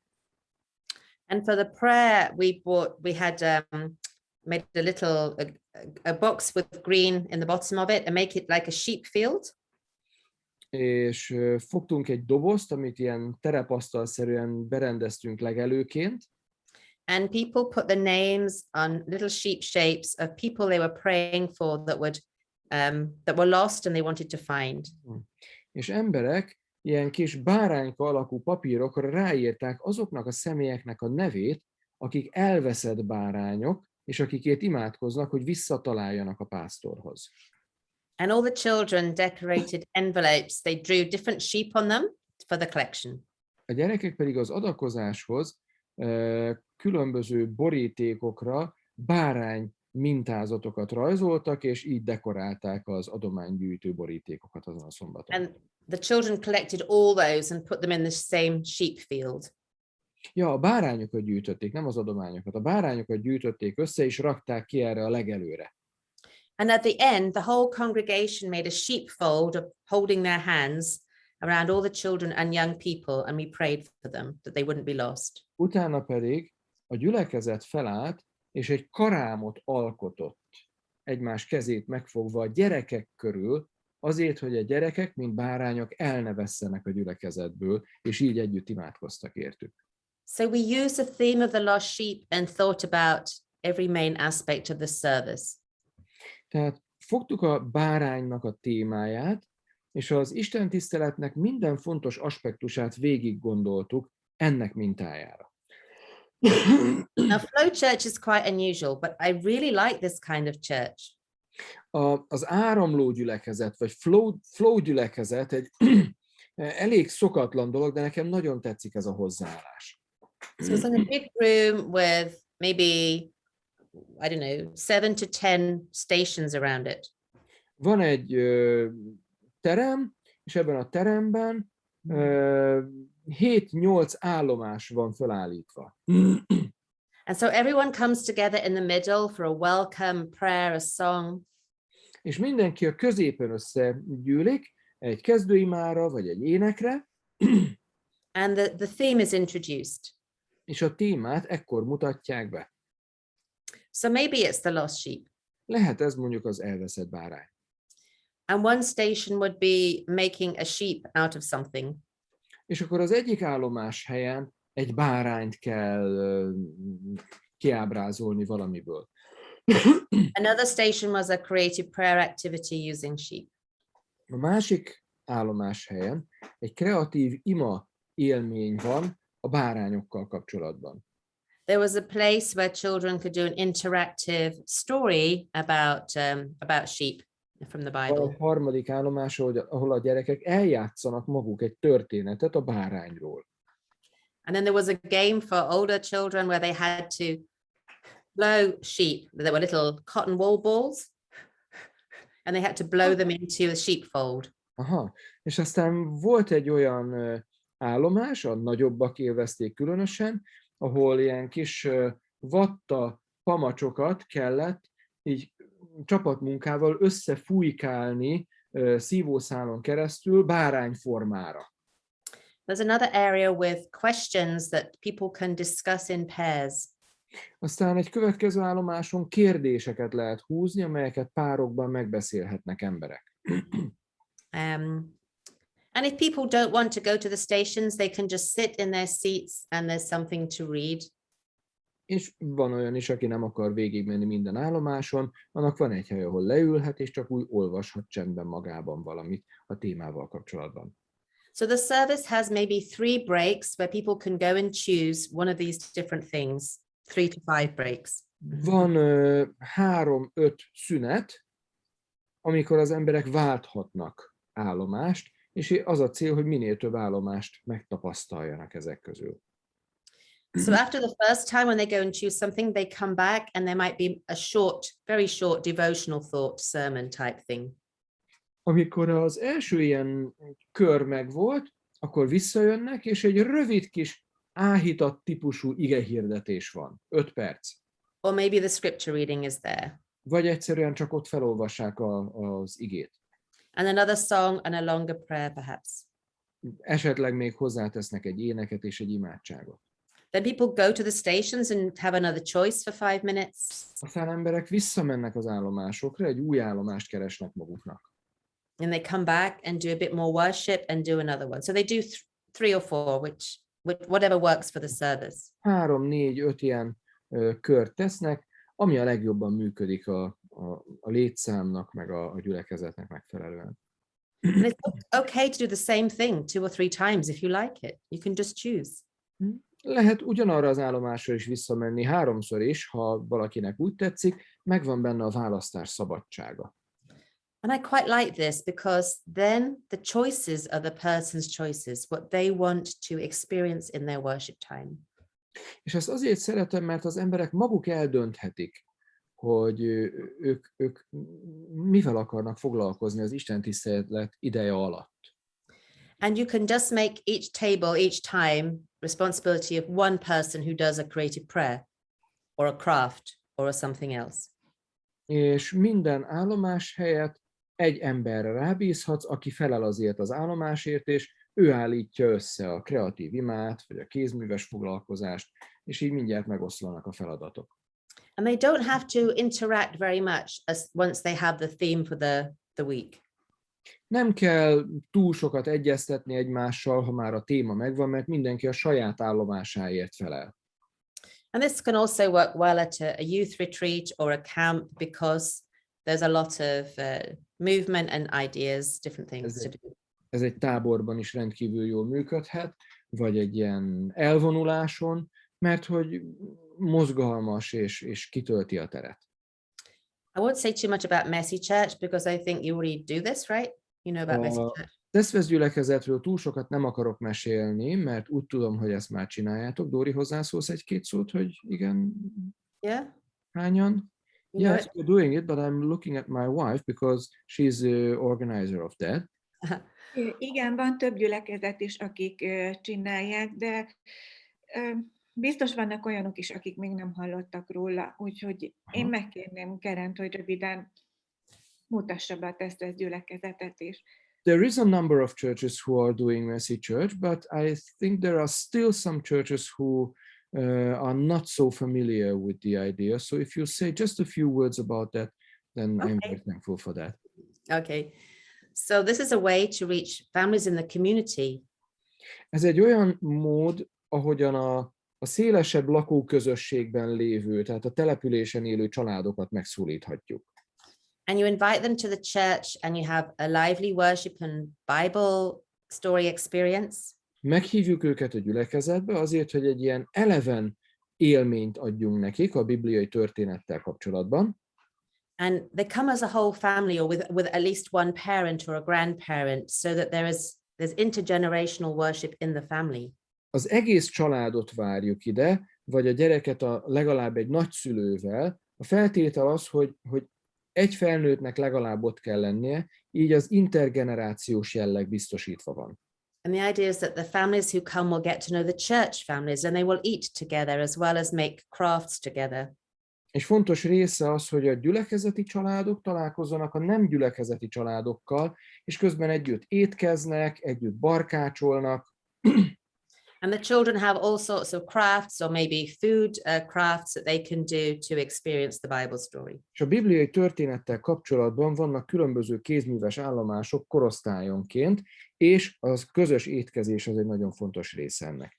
And there's a lot of material already for people doing messy church with the crafts, the worship ideas, etc. So there's a lot of resources. Nagyon sok forrásanyag áll már is rendelkezésünkre, olyanoktól, akik ezt rendszeresen csinálják, könyvek jelentek meg, magazinok, úgyhogy rengeteg jó ötletet lehet meríteni tőlük.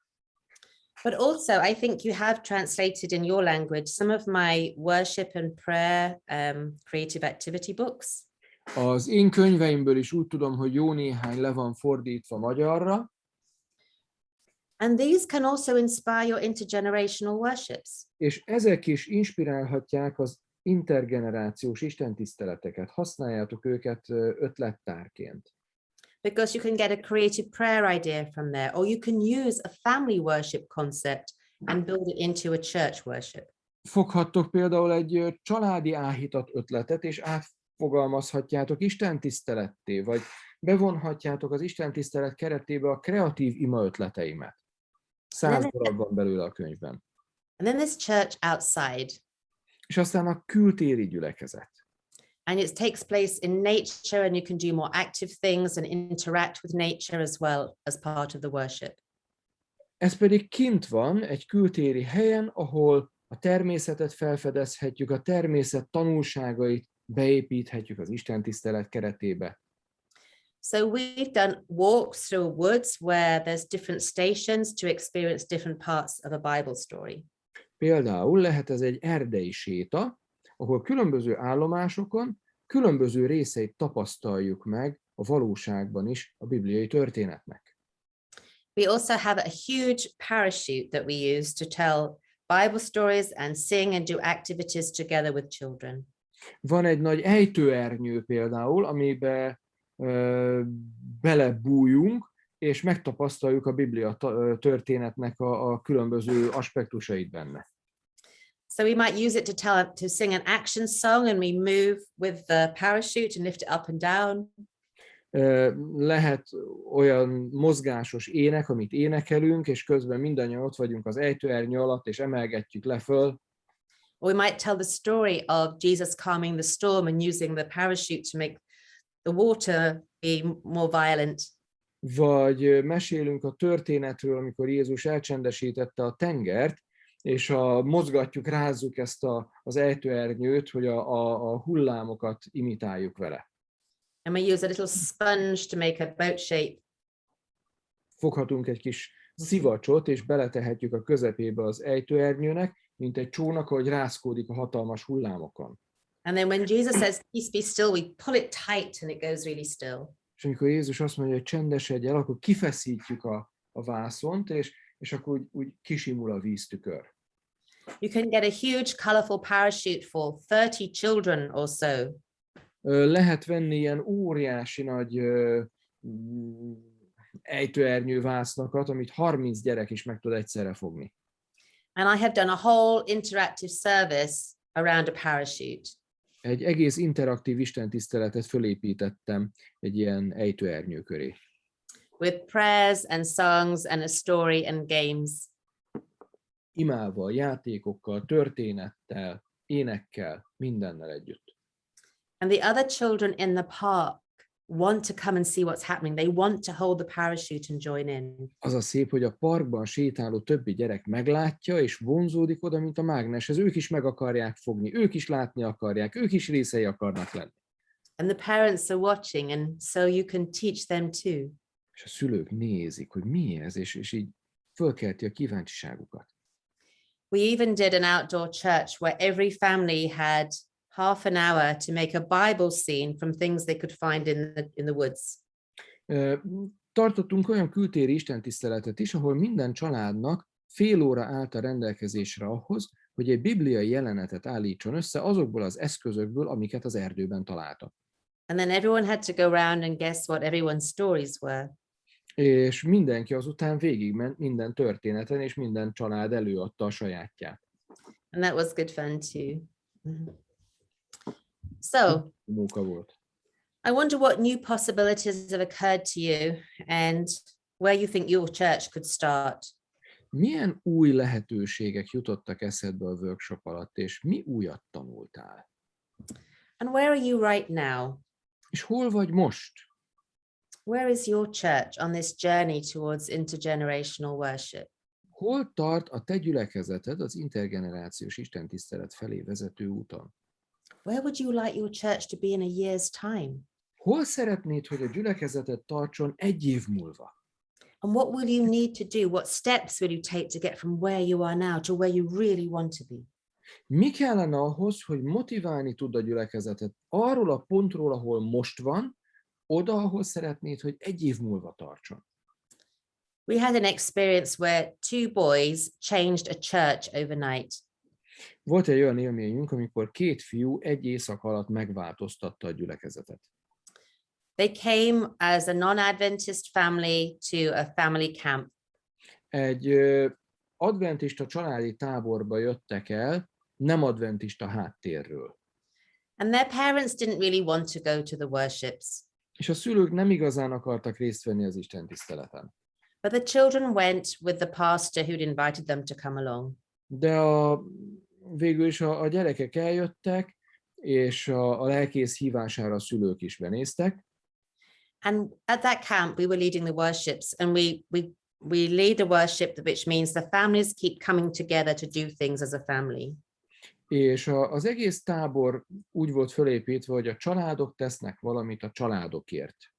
Because we wanted to build their own family spirituality. Szerettük volna, hogy a családok lelki élete megújuljon, megerősödjön. So the kids went back to their parents and said, please, you've got to come, we need a whole family.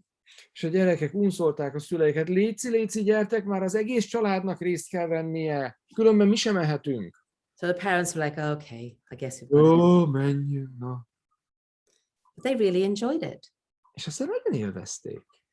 And this family said to their pastor that took them, is your church like this? Can we come? És aztán a szülők megkérdezték a lelkészt, hogy a ti gyülekezetetek így működik? Akkor elmehetünk mi is? And the pastor thought, uh-oh, És a lelkész arra gondolt, ajjaj, I have 5 old ladies. van 5 idős hölgy a gyülekezetemben, What am I going to do? mit csináljak most? This tiny dying church. Ott van ez a kis haldokló gyülekezetecske. So he said, yes, of course our church is like this. És azt mondta, hogy igen, persze, a mi gyülekezetünk pont ilyen. And he went back that week and talked to every little old lady. És visszament a gyülekezetbe, és minden idős néninek elmondta, Will you let me make a church service like we had at the camp so this family will come? megengeditek nekem, hogy egy olyan istentiszteletet szervezzek, mint amilyet a táborban csináltunk, hogy ez a család eljöhessen? When they heard the story and they heard the need, they said, yes. És amikor a nénik meghallották a történetet, és meghallották, hogy mire van szükség, azt mondták, igen, akarjuk. So this non-Adventist family changed a church in 1 week. Ez a nem adventista család megváltoztatta a gyülekezetet 1 hét alatt. So what changes would you want to make for next week? Szóval te milyen változásokat szeretnél bevezetni a jövő héten? I told you some very simple things that you could implement instantly without hardly any preparation. Néhány nagyon egyszerű ötletet megosztottam veled a mai napon, amit instant módon, azonnal beültethetsz a gyakorlatba, minden felkészülés nélkül. So find a way you can involve a child or a young person next week already. Találj módot arra, hogy bevonj egy gyereket vagy egy tinédzsert már a jövő szombaton az istentiszteletbe. And just imagine this. És képzeld csak el ezt. Jesus put children at the very center. Jézus beállítja a gyerekeket a középpontba. He told us that they were the most important. És azt mondja nekünk, hogy ők a legfontosabbak. And if Jesus comes to your church next week, what would he experience there? Na és hogyha Jézus a jövő szombaton meglátogatná a gyülekezetedet, mit tapasztalna ott? Would the children be where he really wants them to be? Ott látná a gyerekeket, ahol ő szeretné őket látni? What changes would he like to see so that the children and young people are more central to what you're doing? Milyen változásokat kérne tőled ahhoz, hogy a gyerekeket tényleg ott lássa, ahol látni szeretné. And what do you think if Jesus led out in an intergenerational worship service next week in your church? What would it be like? És mit gondolsz, hogyha Jézus vezetne egy intergenerációs istentiszteletet a te gyülekezetedben jövő szombaton? Hogy néz neki az az istentisztelet? You know, when we're trying to develop intergenerational service, we need to keep on learning and growing together. Amikor intergenerációs istentiszteletekről beszélünk, akkor a közös tanulás és fejlődés a legfontosabb. So read, learn, find out what you can. Szóval hallgass, olvas, tudj meg róla minél többet. Gather the resources available in your language and share the ideas with each other. Gyűjtsd össze az összes hozzáférhető forrást a te nyelveden, és oszd meg a többiekkel is a gondolatokat, amiket találsz. Make a resource library for your church to help with intergenerational worship. Készíts a gyülekezeted számára egy ilyen forrás anyag könyvtárat, hogy legyen And I mit nyúlni. I have to say, I have learned most about intergenerational worship by visiting non-Adventist churches that are doing it well. Azt kell mondanom, hogy a legtöbbet úgy tanultam az intergenerációs istentiszteletekről, hogy meglátogattam nem adventista gyülekezeteket, akik jól csinálják. You may even be able to find some samples on YouTube. I have one of me doing the same service live and then on a Zoom.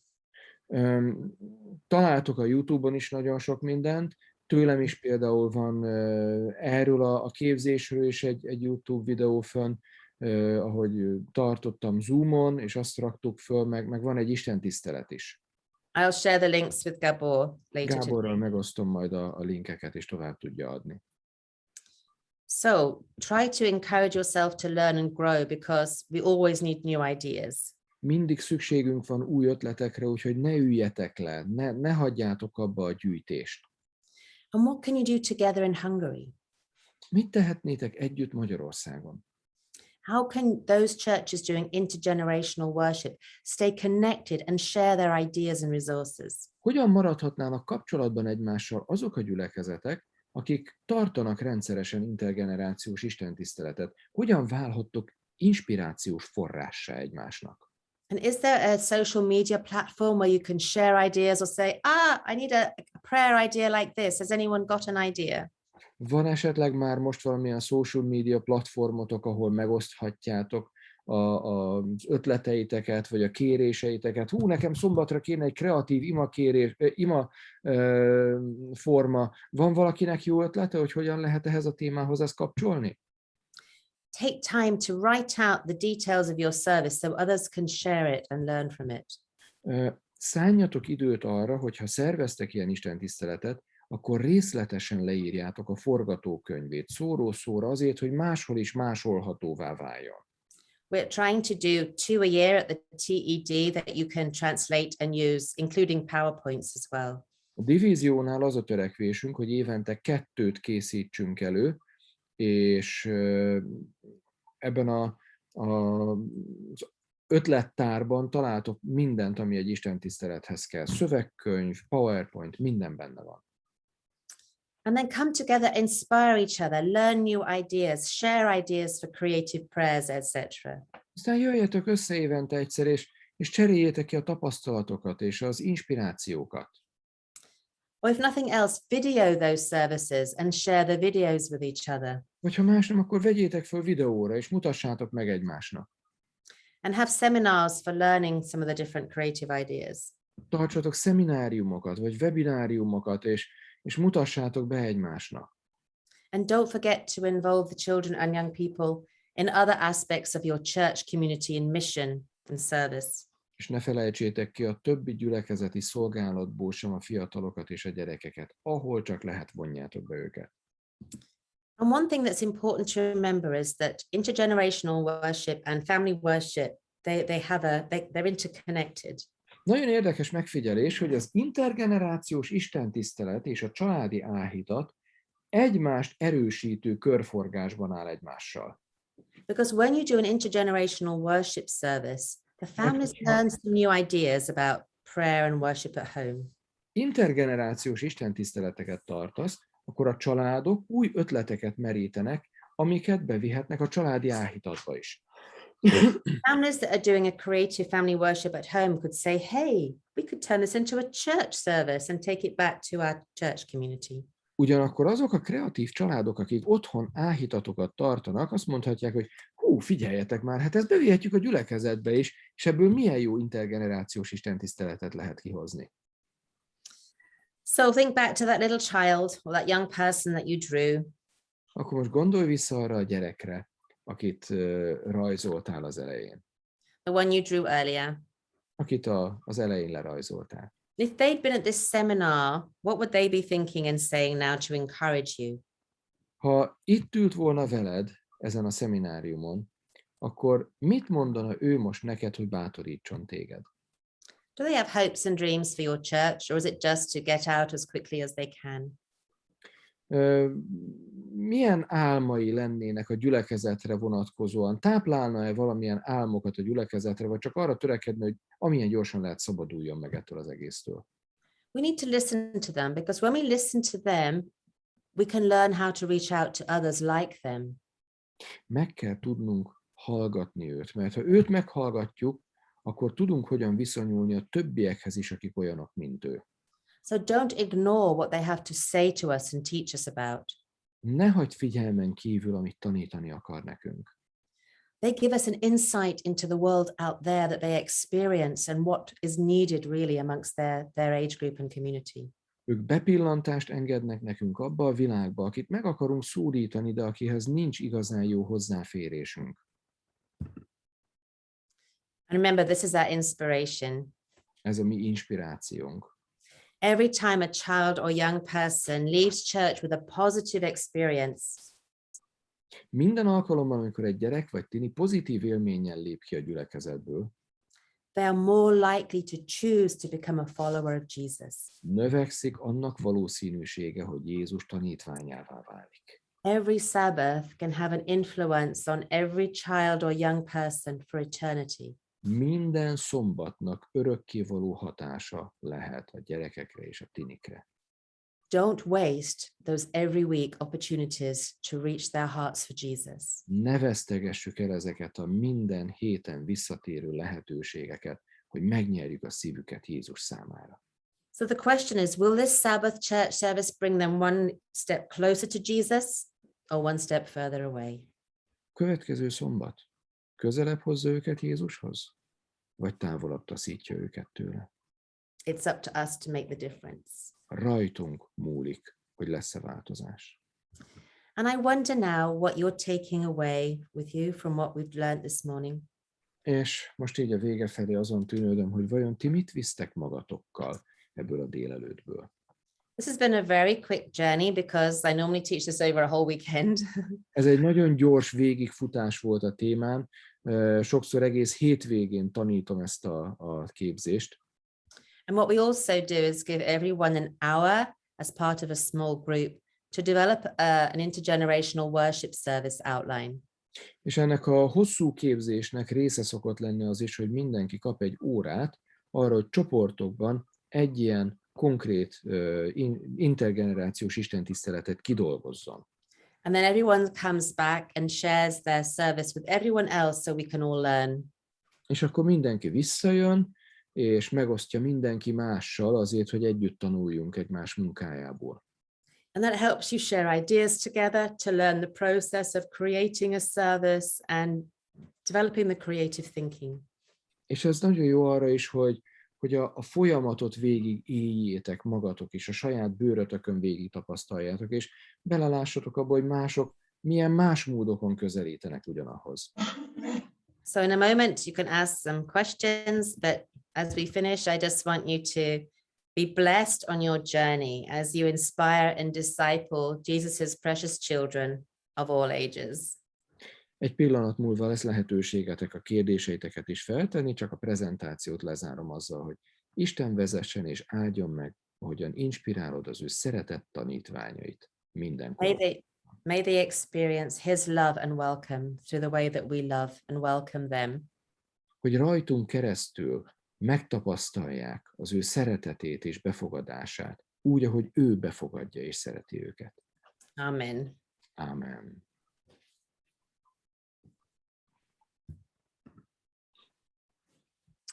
Thank you very much.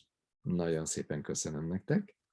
I hope you've had some fresh ideas, some inspiration. Remélem sikerült friss ötleteket és inspirációt merítenetek.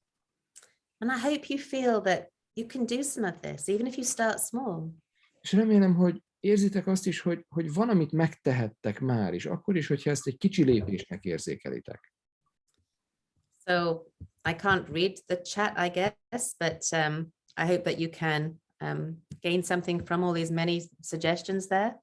A chatből sajnos nem sokat értek, de remélem, hogy ti tudtok ötleteket meríteni, mert látom, hogy nagyon aktívak voltatok, és ennek örülök. It's amazing to see so much there. Nagyon jó látni, hogy mennyit írtatok közben. I can see one question. How do we help preachers when their sermons are not appropriate for children and adults without hurting their feelings? Van egy kérdés angol nyelven. Hogyan befolyásolhatjuk az igehirdetőket, akiknek a prédikációi nem alkalmasak arra, hogy minden korosztályt megszólítsanak, sőt, igen, hogy megszólítsanak, anélkül, hogy megsértenénk őket. So I wonder what ideas you have about that. Nektek milyen ötleteitek vannak erre? Some probably won't change, but sometimes by helping them to see how it can be different, can start to change their thinking. Sokan talán könnyebben változtatnak akkor, hogyha irányt mutatunk nekik, hogy mi mindennél lehetne formálni az istentiszteletet. Or get the young people to do a service and show what they can do and see how the others appreciate it. Vagy hogyha megosztjuk velük, hogy miből éreznénk magunkat értékelve, vagy a különböző korosztályok miből érzik magukat értékelve. When I want to give feedback, that's a bit tricky. I will say, these are 3 things I liked, and it would also be good if this could happen too. Én úgy szoktam visszajelzést adni valakinek, hogy ez volt az a 3 dolog, ami nekem nagyon tetszett, és ez az, amit még nagyon jó lenne, ha láthatnék. So I think there's different ideas how you can do it gently, but sometimes they just have no idea that another way exists. Próbáljuk ezt lágyan, gyengéden megosztani, de sokszor az embereknek fogalmuk sincs arról, hogy máshogy is lehetne tenni. In one of our churches, the grandparents came to us. Az egyik gyülekezetben a nagyszülők jöttek oda hozzánk, And they said, our children don't come to church, but we're bringing our grandchildren now. és azt mondták, hogy a gyerekeink nem járnak már gyülekezetbe, de most az unokáinkat hozzuk. We don't want to lose our grandchildren. Nem akarjuk elveszíteni az unokáinkat. So please, can you make our church so they love to come? Szóval léci, csináljatok már egy olyan gyülekezetet, ahova szívesen jönnek. And it already was fairly good, És nem volt olyan rossz már eleve, but we put more effort into reaching these children. de most tudatosan még több energiát fektettünk abba, hogy a gyerekeket megszólítsa. We made each one of them a folder with some activities for the service as well. Minden gyereknek készítettünk egy mappát, amiben beletettünk különböző tevékenységeket az istentisztelethez, And every folder had a pencil case with felt tips fixed into it.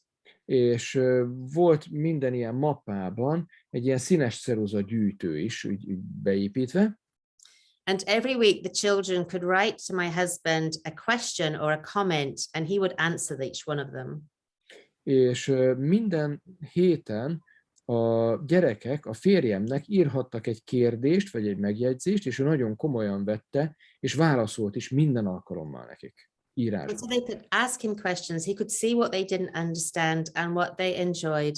And they really loved to come back to church and see what he had written. És mivel szombaton adta át nekik a választ, ezért mindig jöttek és kíváncsiak voltak, hogy most mi lesz a válasz, amit a lelkész majd ad. And I'm glad to say some of those grandchildren are still in the church. És örömmel mondom, hogy sokan azok az unokák közül még mindig ott vannak a gyülekezetben. So there's different ways that we can work with our churches and possibilities.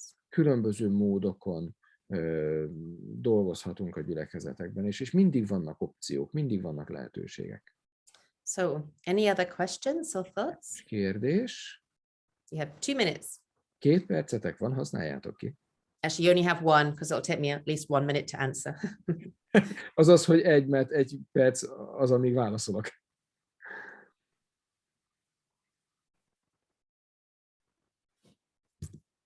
Thank you for the thank yous that I'm receiving. Köszönöm a köszöneteket, amiket látom, hogy írtak. It's just my prayer that we start to think differently. It took me a while to understand these things, but the more I look at it, the more important I see it is. Sokáig tartott nekem is, mire ez az egész koncepció így összeállt bennem, de minél többet foglalkozok vele, annál inkább meggyőződök arról, hogy mennyire fontos. And I think it's more important than ever after the pandemic. És azt gondolom, hogy most a pandémia után fontosabb, mint valaha volt az egyházunkban ez a fajta Our változás. children and young people need to have a church that is unmissable, or they'll just watch on Zoom and not get involved. They won't come back. Gyerekeinknek és a fiataljainknak kihagyhatatlan élménnyé kell varázsolnunk a gyülekezetet.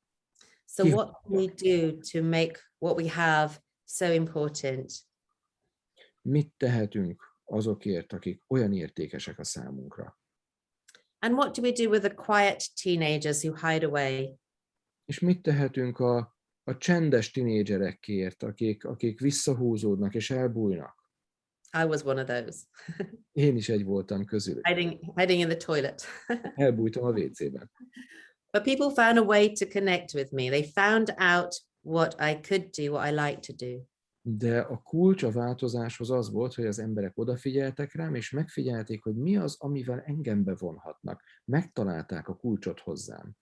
They want to feel that they can be heard, and people aren't going to jump down their throat when they say, you know what, I hate this service. A They need to know fiatalok that they're accepted.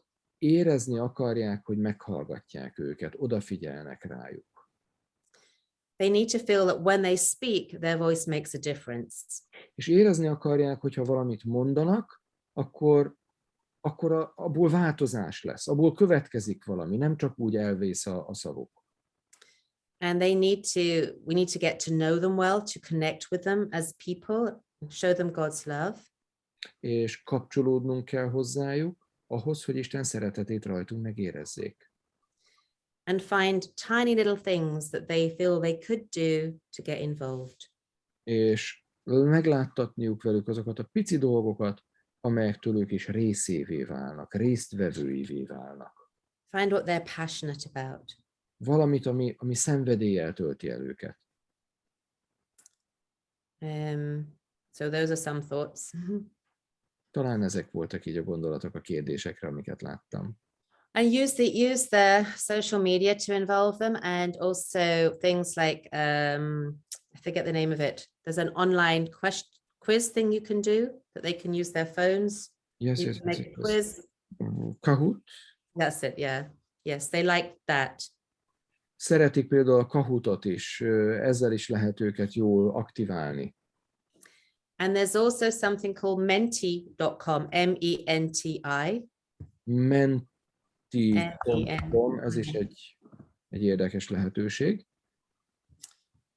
A menti.com, you can get people anonymously to give you feedback on a screen that you can share. Ezen például emberek beírhatnak anonim módon megjegyzéseket, amiket egyből ki is vetíthetsz. You give them a code, and you can either collect words, and it makes a word shape, and the words that are used the most become the biggest. Adhatsz nekik egy kódot, itt van a menti.com, és hogyha ezzel a kóddal bejelentkeznek, akkor beírhatnak szavakat, és sorba rendezi ez a platform, és amelyik szót a legtöbbet használják, azt teszi a legnagyobbra. And that can be quite fun because they can share an idea without anyone knowing who they are. És így meg lehet osztani bármit, anélkül, hogy lebuknának, hogy ezt én írtam. And there's just different ways that you can use to suit the occasion. És az alkalomhoz illően különböző módozatokban lehet ezt használni. And it can be, say for the lost sheep, you can say, okay, go on minty.com, tell us what you lose the most. Például, amikor az elveszett bárányról beszélsz, akkor mondhatod azt, hogy pillanatra megállunk, menjetek fel a telefonotokkal a menti.com-ra, és írjátok le, mi az a dolog, amit ti a leggyakrabban el szoktatok veszíteni. And then the thing that gets lost the most by the group becomes the biggest word. És az a szó, amit a legtöbben írnak, az lesz a legnagyobb a képernyőn. Keys, your phone, your sock, Kulcsok, telefon, zokni, your false teeth, glasses. a szemüveged, vagy a műfogsorod, vagy bármi. So you can be creative by using that. They're like, okay, maybe I'll give this one a go, and interact. És már is bevontad, interakcióba léptél vele. And there's something also called, you can use the interactive whiteboard on the Zoom as well. Zoomon van például interaktív tábla. And there's other really creative versions of that. I think it's Mori or something. There's a very special interactive board that you can use to tell your services with. Egy csomó ilyen interaktív lehetőség van online. And you move along the screen and you can click and it will show the video, and then you can collect ideas and draw lines to them and make it very interactive. Lehet vonalakat rajzolgatni, videókat berakni, nagyon interaktíván lehet tenni sokféle módon. And maybe that teenager knows how to do that. Maybe they're the only person in the church that knows. És lehet, hogy a tínédzser sokkal többet tud erről, mint te, úgyhogy ezért is vond be őt. And then they can feel good about what they're giving. És akkor érzik, hogy én valami jót tudtam adni, valamivel hozzá tudtam járulni. Any other thoughts, questions, ideas? Kérdés, megjegyzés, ötlet? As always, it's very lovely to be with you. Mindig most is nagyon örültem, hogy veletek lehettem. And I look forward to when I can come and be there in person at your lovely Lake Balaton and Budapest and the wonderful places I love to come. És már várom nagyon, hogy végre személyesen is eljöhessek hozzátok a Balatonhoz, meg Budapestre, azokra a gyönyörű szép helyekre, amiket annyira szeretek nálatok. Karen, thank you also very, very much that you shared so many ideas with us and you gave your time, you gave a piece of yourself like usual. It is usual, but it's a very, very special thing. And we are very, very delighted to put all this into practice. I also made my own notes while I was translating, because next Sabbath I am preparing the sermon, and just yesterday I had 12 teens in my Sabbath school group, so I have already some ideas how to involve them into the worship. Thank you so much. Brilliant. They'll be happier next Sabbath. I'm sure. Sure they're very happy anyway. I'm sure. But share your ideas, support each other, and let me know what happens. I want to know. Támogassátok egymást, osszátok meg az ötleteiteket egymással, és engedjétek, hogy én is valamit halljak ezekből a visszajelzésekből. Dóri, imádkozol velünk, értünk így befejezésként, vagy te is egy zárszó? Zárszó, igen, és én Kerent kérném meg majd egy közös imára, csak a gyerekszolgálatok nevében is szeretnék köszönetet mondani neki. Átfordítod? I want to thank you, says Dora, on behalf of the Children's Ministries Department. Olyan jó látni a lelkesedésedet, és ez még így a képernyőn keresztül is átragad rám személy szerint, de gondolom a többiekre is. It is amazing for me to see the passion that fills you every time when I hear some presentation from you, and it comes through even through the screen. És én is alig várom már a szombatot. And I can't wait for the next Sabbath. Én is felírtam jó néhány ötletet, amit megcsinálhatunk, majd összevetjük Gáborra.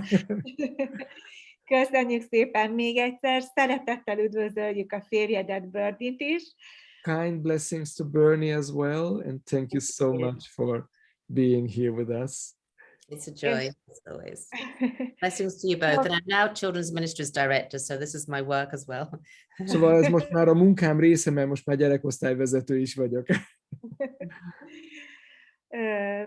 És sok áldást kívánunk neked a továbbiakban is a munkádhoz.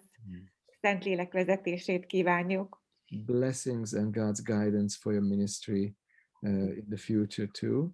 And can we ask you to say a prayer for the end of this webinar? Mhm. Father God, we thank you for your incredible love for each one of us. Mennyei Atyánk, köszönjük neked azt a felfoghatatlan szeretetet, amivel szeretsz mindannyiunkat. For every person in this world, every different person, Mindenkit ezen a földön, bármennyire is különbözőek vagyunk egymástól. and every person here has a burden, a desire to reach the children and young people in their churches for you. És mindannyiunkat, akik itt vagyunk, az a vágy folytogat, hogy bár csak el tudnánk még jobban érni a gyerekeket a gyülekezetekben, a te szereteteddel. And I will pray that you will work through these people to start small changes in their church that will transform the experience for children and young people. És én arra kérlek, hogy a gyülekezetükben el tudjanak indulni, és apró lépéseken keresztül igazi változásokat tudjanak eszközölni, amit majd a gyerekek és a fiatalok fognak érezni. So go ahead of them and show them the path. Járj előttük, és mutasd nekik az utat, kérlek. Shine a light into their minds and fill their minds and hearts with your creativity. Az elméjüket világítsd be, és mutasd nekik utat a te kreativitásoddal és a te szereteteddel. So that every Sabbath in our churches, children and young people will be drawn closer to you forever. Hogy minden egyes szombat lehetőség legyen arra, hogy a fiatalokat, a gyerekeket közelebb vonzza hozzád az örökkévalóság számára. And be with those in our churches who will struggle with this change. És legyél azokkal is, akiknek nehéz a változás az egyházban. Pray that you will soften their hearts and open their minds. Lágyítsd a szívüket, és nyisd meg az elméjüket. And help us to have churches where everyone feels welcome, whoever they are, into your arms of love always. És hadd legyenek olyan gyülekezeteink, ahol mindenki befogadva, mindenki szeretve érezheti magát.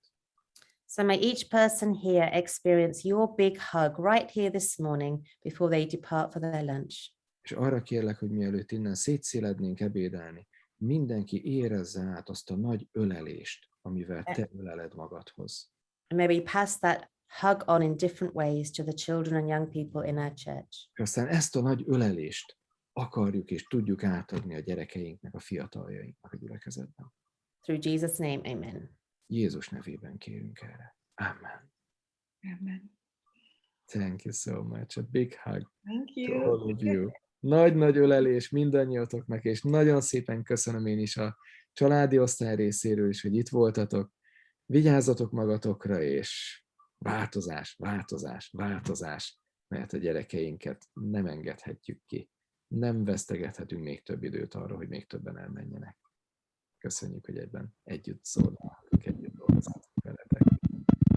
Köszönjük szépen! Köszönjük Köszönöm, szépen! kedves És ígérjük, hogy a változás motorjai leszünk mindenki a Úgy saját legyen, úgy gyülekezetében. Dóri elküldte a munkafizetet, és abban... Aki nem jelentkezett be előzetesen, annak nem tudtam természetesen elküldeni. Kérlek, jelezzétek nekem e-mailben, jó, hogy ki az, aki nem kapta meg. Jó. És vegyétek meg a könyvet is, mert rengeteg ötlet van. Dori, a PPT-t is esetleg el lehet majd érni? Felvettük a Can we share the PowerPoint with the participants? és azt meg fogjuk Absolutely. Megoszthatjuk a PPT-t, igen? Köszönöm. PPT-t is megoszthatjuk. Jó, köszönjük. Köszönöm. Isten Sziasztok! Sziasztok! Sziasztok, nagyon köszönjük. Sziasztok! Sziasztok! Sziasztok! Thank you so much again, Karen. It was amazing. Oh, you're so welcome. Thank you for all the translation when you've been so busy. We've got some very good